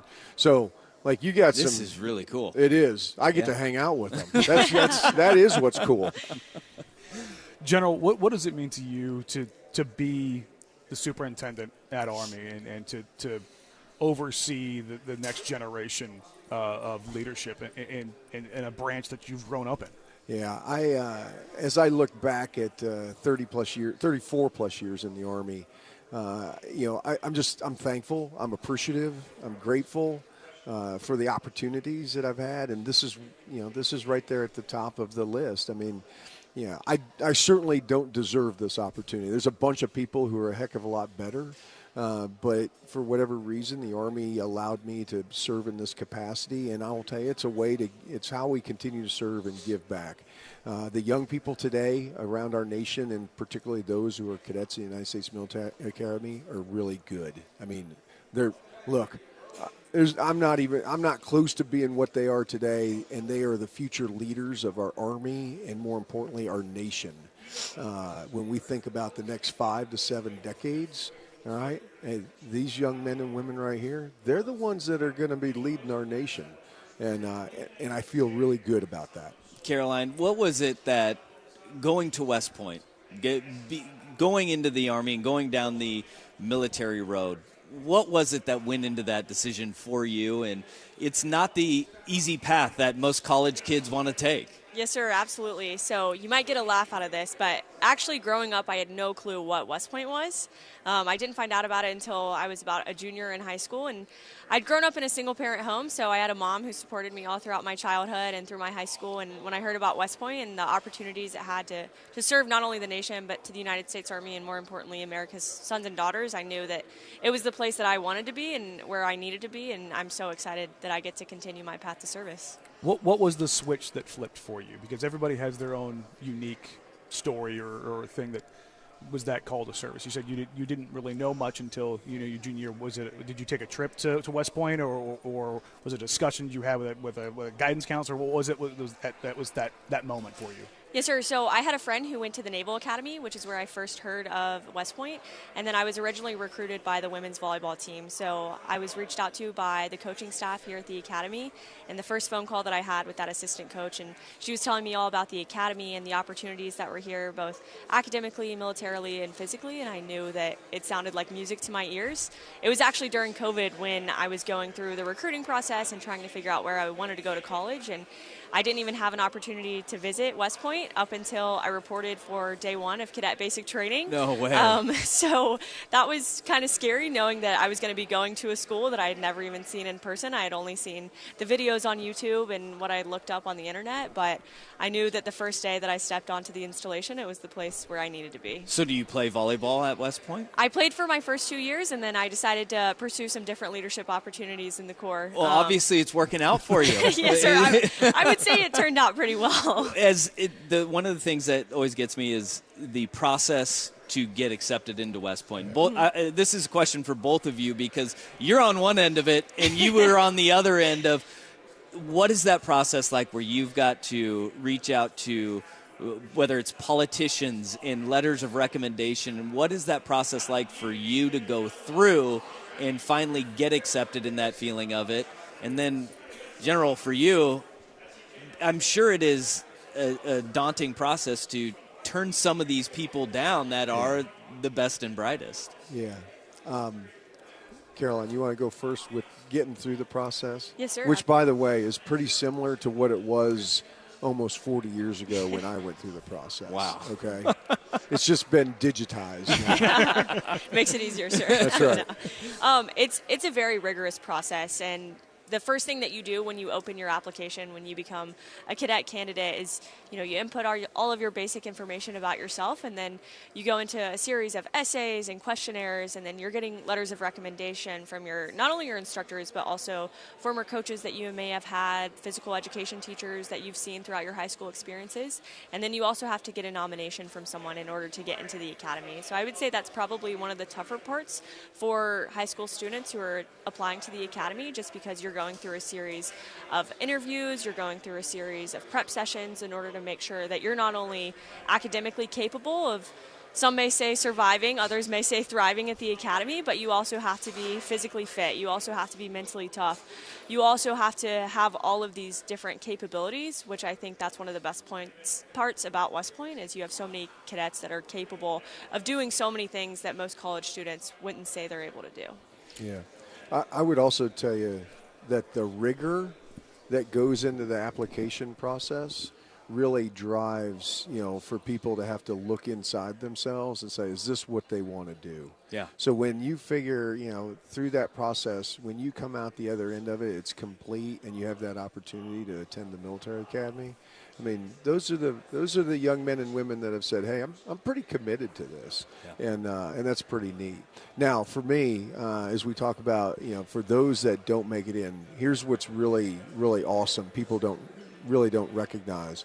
About 30% of each class is comprised of people who did not get in their first time, or maybe their second, or maybe even their third. And so what's that say? It says, look, if you want to go to the United States Military Academy, keep trying. Yeah. Make someone else tell you no. Like, don't limit yourself. And you know what? That's life. That's a life lesson in and of itself. I have a young man that I coached high school football who is now at the Citadel, and he's going through the Army ROTC there at Citadel, going through that exact same process that you're talking about, the reapplication, the trying again, and just kind of sticking to the grindstone at it. That's right. If that's what you want to do, then you know what? Make someone else tell you no. Keep after it. Set that goal. I'm similar to Caroline. I had no idea what I was getting into. I showed up on day one, but what drove me was a high school counselor gave me a postcard, that had a West Point cadet on it in 1985, and said, "Hey, you got to think about this." And I was like, "Oh, okay." I didn't even know where West Point was. So, General, you come from a cross section, not only of your service but in your command tenure, and where the world has changed drastically. The geopolitical changes. I believe you graduated. Was it in 1990? Yes. So at the fall of the Soviet Union. That's right. So you've seen significant changes when you sit back and you take a look at the 125th Army Navy game and what it represents. And in your time of service, what do you kind of reflect on as far as the holistic approach, and what do you try to impart to these cadets? Yeah, so first of all, in 1989, November of 1989, the wall comes down. Peace is breaking out around our world, right? And it wasn't too long after that guess what? That peace was upended. And the fact is that today's world is dangerous. It is. I mean, there's volatility everywhere. We think about the different environments that exist, in the Middle East. You think about the Ukraine. We think about the Pacific. Hey, it's challenging. But you know what? They're up for it. Yeah. They absolutely are. The young men and women today that are at the service academies are really, really good. And I'm really confident in what they are going to do for our Army specifically and for our nation. I would also submit this, all right, you stick around the Army long enough, all right, I mean, our nation is going to ask the Army to go do hard things. Yeah. All right, why? Because that's what the Army does, hard things. I mean it. And we talk to our young men and women all the time about that. And it's like, and you know what? When you get good at doing hard things, we're going to give you harder things to do. So let's get it done, because that's what our nation asks you to do. And it's not just as an individual; it's as a team, and being a leader of that team. Damn, General, I want to run through a brick wall right now. Come on. And I want to replay that for my son. I want to make sure our producer gets that because I tell him all the time, we can do hard things. That was our rallying cry when we were tying shoes, learning how to tie shoes right there. We can do hard things. That's right. Slade, this is Slade Streeter, also here, a cadet at West Point. Well, your path, your why. I mean, you hear him talk. I mean, that's got to be motivating for you as a cadet. Yes, sir. That definitely fires me up. I'm sure if I heard that early in high school, I'd want to go to West Point immediately. But my reason, so I grew up in a family that focused on selfless service. Both my grandfathers were in the Navy, so I always knew I wanted to serve, but I wasn't sure in what capacity. I looked at those ROTC programs and serving in other ways, but as I went into high school, I met some mentors that were both West Point graduates, and they really developed me over the course of my high school career. So the values that they led with and the people that they were really drove me to want to attend West Point and serve in the military and become people like them.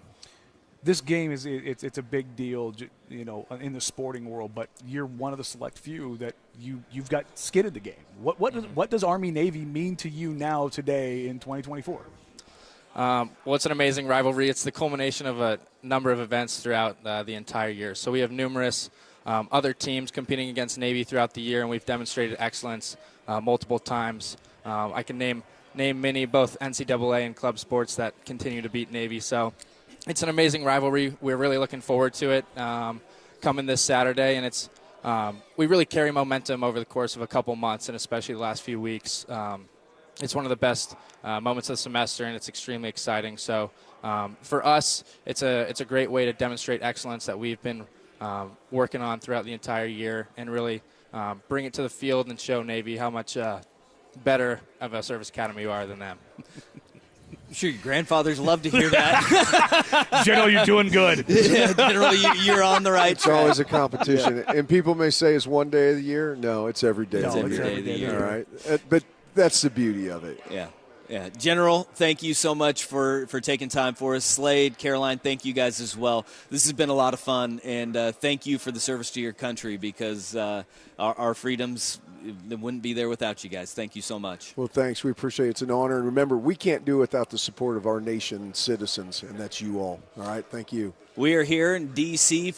at the Military Women's Memorial for the 125th Army-Navy Media Row, presented by USAA. Coming up next, former NFL head coach, Super Bowl champion, Ron Rivera joins us. Danny and Dusty on The Fan. This is a Football Friday edition of Danny and Dusty. Brought to you by the Odyssey app.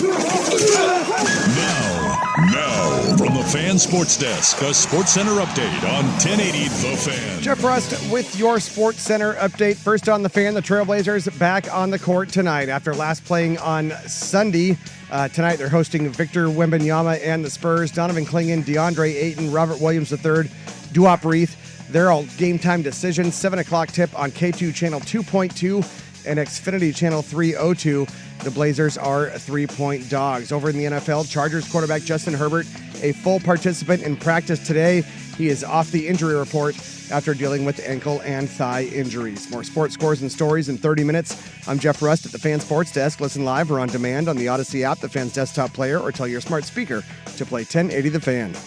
Got a smart speaker? It's The Fan in your office and every room of your home. Tell your smart speaker to play 1080 The Fan. So, how's your research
The day just keeps getting better and better as we have rolled on. This has been a really fun day at Media Row for Army-Navy presented by USAA. And we continue on now with the president of Media and New Enterprises for Monumental Sports and Entertainment. Zach Leonsis joins us. How's it going, man? Guys, thanks for having me. It's amazing that the Army-Navy game is here. I can't believe it's only the second time it's been in Washington, D.C. It doesn't feel like D.C. should be the default.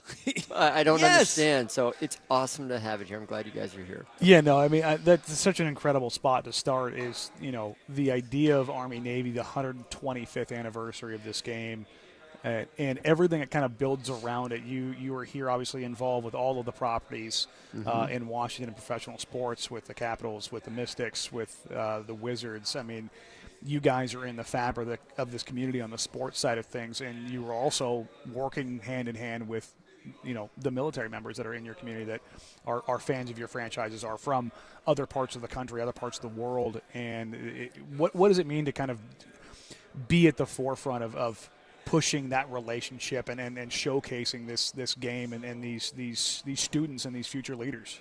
Yeah, I think we think about this from two different angles. The first angle is the Army-Navy experience is bigger than just a single game itself. And being in Washington, D.C., we're in the Military Memorial Museum here. We are constantly in support of our veterans from the military. We're strong supporters of an organization called TAPS, Tragedy Assistance Program. I strongly encourage people to donate to it. It's led by just an amazing woman named Bonnie Carroll.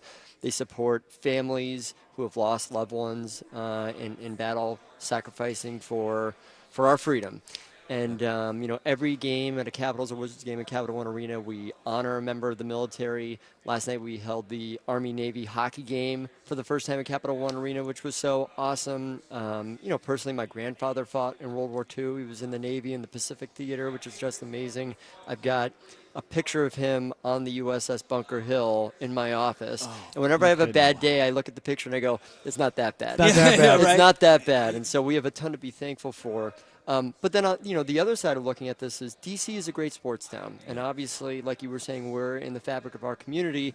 And so we're supportive of more national and international events coming to Washington, D.C. and elevating D.C.'s profile as a sports town. So we're overjoyed that the game is here this weekend. Yeah, it is the second, but hopefully many more to come in the rotation moving forward. And when you are overlooking, as Danny said, you guys are in a lot of things. Monumental sports, it's monumental in the kind of there you go. the things that you guys have in front of you. But you guys also went in something that we went through in Portland, NBC Sports Northwest. It went away, as a lot of regional sports networks did, and you guys said, you know what, we're just going to take it over, and that's going to be our home of the Wizards and the Caps. How has that been in this ever-changing landscape where RSNs have been turning over, going away, and changing hands so often? Our integration and acquisition of NBC Sports Washington into our larger organization couldn't have gone better, and hopefully fans agree that it's served to benefit them too. You know, I think when we looked at the local media rights space, there's a lot of turbulence. There's a lot of pressure on traditional cable and satellite businesses. And, you know, you don't have to look very hard on Google to watch, you know, to read articles about some struggling networks out there. And, you know, there were rumors about the future of some of these assets and whatnot. And when we thought about it, this network existed here in Washington because of our two teams.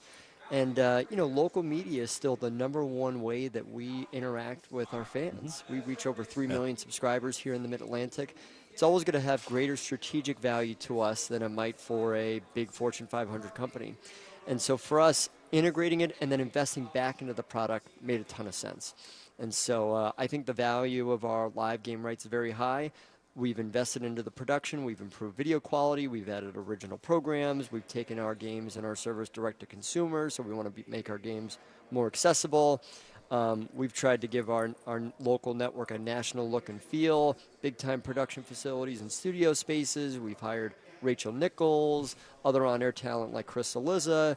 And so I think, you know, we're a major league market here in Washington, D.C. I wanted to elevate that experience on television and super serve our fans. So I think people are pleased with it. It's got to be interesting, though, at the league level where everybody's kind of going through something that was everybody kind of had the same deal. Everybody was on the same page, and then now it's all changing so drastically at the league level. Is there a lot of bouncing ideas off of each other and just trying to figure it out as it goes? Yes, a lot of questions being raised across all different kinds of markets. Every market, every team is truly bespoke. It's totally a different situation in terms of the complexion of the market space, what kind of teams are there, what networks exist, what distributors are there. So it's hard to find a one-size-fits-all solution. Yeah. For us to kind of own our own destiny and make that acquisition, that's why we tried to take the drama out of it. And it's worked out great for us. Man, I wish we had more time for you. This has been a lot of fun. We actually got a chance to catch up for quite some time, and this is awesome that you are out here and you are part of the festivities of Media Row, because, as you said, the fabric of the community, the fans of your teams, they are the veterans as well. Zach, thank you so much for taking the time with us and stopping by. Thanks for having me, guys. There he is, Zach Leonsis, of the president of Monumental Sports and Entertainment. They've got Wizards, Caps, Mystics, esports, gaming, the network. It's all over the place here in D.C. Thank you, man. When we come back, this is it. We are wrapping it up, and we're handing it off to prime time. We are live in D.C. at the Military Women's Memorial for the 125th Army-Navy Game Media Row presented by USAA. Danny and Dusty on The Fan. It's time for a Blazers report on The Fan. The inside story on the Portland Trailblazers. Brought to you by Aztec Willie's Taqueria.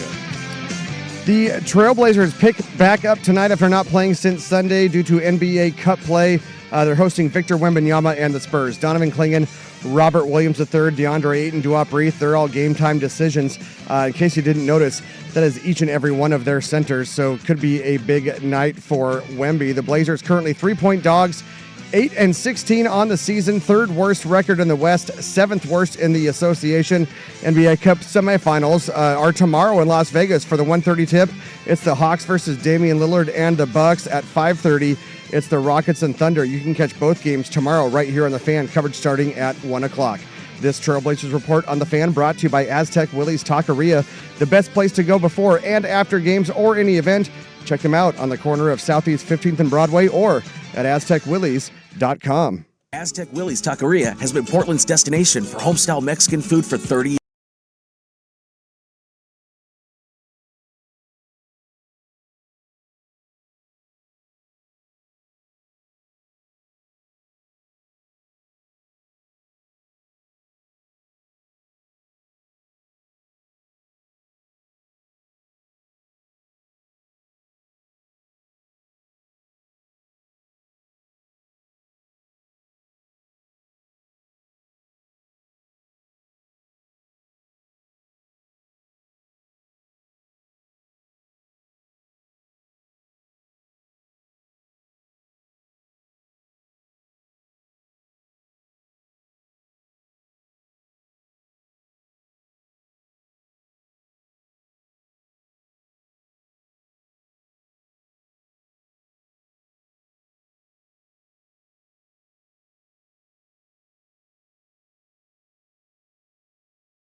A lot of patriotic music today. Indeed. And then we end with the dip. Hey, look. Yeah, I'm not sure how that one worked out. Sorry. Shout out Jeff Rust, who came in with Goodness. Zach Leonsis. I just so you know, I put my fists in the air as you play the Air Force fight song. Yeah. There we go. Well, that one was specifically for you, Danny. Yeah, Yes. I appreciate that. We got that. Man, we had some incredible guests today, and they lived up to it, and it was an awesome day. If you missed any of it, you can check it out on the podcast at Odyssey app or at 1080thefan.com. Nicole Auerbach of NBC Sports, Rich DeMarco, Army's play-by-play, Joe Theismann, Ron Rivera. We had Lieutenant General Stephen Gilland and 2 cadets that made us all feel pretty bad about where we're at. The 2 in highest life. ranking cadets on campus. Yeah, they're sharp. Yes. To say the least. One of them, if I'm a betting man, one of them is going to be a senator. Brian Jones from CBS Sports, college football analyst. Loves him some Kenyon Sadiq. And is questioning whether or not he's actually from Idaho. Doesn't believe it. Which is fair. Nate Boyer, a former Green Beret turned NFL player. Is that all? Bill White of USA, who was awesome in waxing poetic on Top Gun Maverick. As a F-14 Tomcat pilot And I'll tell from you, Carriers, he was like, yep, loved it. There's a real split. There's a real split Yep. in the fighter community whether or not to acknowledge Top Gun or to completely. He said it should have won Best Picture. Look, not the movie, yes. Yeah. There's no doubt about it. But the things that you cannot say, you cannot reference Top Gun references at Top Gun. Ooh. That is a real thing. Going inverted then? Yeah. Can't do it. And Zach Leonsis, the president of Monumental Sports and Entertainment, who was he was fun. I wish we had more time with Zach. I mean, he was fantastic. This has been an incredible day, start to finish, and we haven't done the stuff yet. No, we haven't even gotten to the game. And as I told, look, we need to give a big thank you to Jimmy Shapiro. Yes. Little Guy PR, who brought us out here and was the first point of contact and arranged all of these guests for today. And also Christian Bove of USAA. Those 2 guys, they're the reason why we're here. They're the reason why we had all of these interviews that we had today. And it has been an incredible day so far. And tomorrow, a bucket list for me and for every sports fan. It really is. It's special to go to the Army-Navy game, and we get to enjoy that tomorrow. We'll have all the full rundown coming back on Monday when we get back in the studio. This has been a day, man. This has been a Jimmy V day. Where you get all the emotions. You think, you laugh, you cry. Yep. Because as a texter said on the Vancouver Ford text line, if you don't go to the Arlington National Cemetery and you don't shed a tear, you don't have a soul. And that is, we're in the shadows of the Arlington National Cemetery, and we went up there today. It's an experience. Every American should do it because it gives you a whole different perspective on what our men and women in our service do for our country. And maybe next time every American should do it, and you can convince them to take your super awesome producer with you. Thank you to Jeff Rust back in the studio. We've had a trio of engineers on site. I can't thank them enough for keeping us on the air and making us not sound terrible all day long. So thank you. We tried our hardest not to ruin your work. Shout out Philadelphia. This is that's it for us today. Live from Washington, D.C. in the Military Women's Memorial, the 125th Army-Navy Game Media Row presented by USA. We'll talk to you on Monday from noon to 3 right here on The Fan. Bye.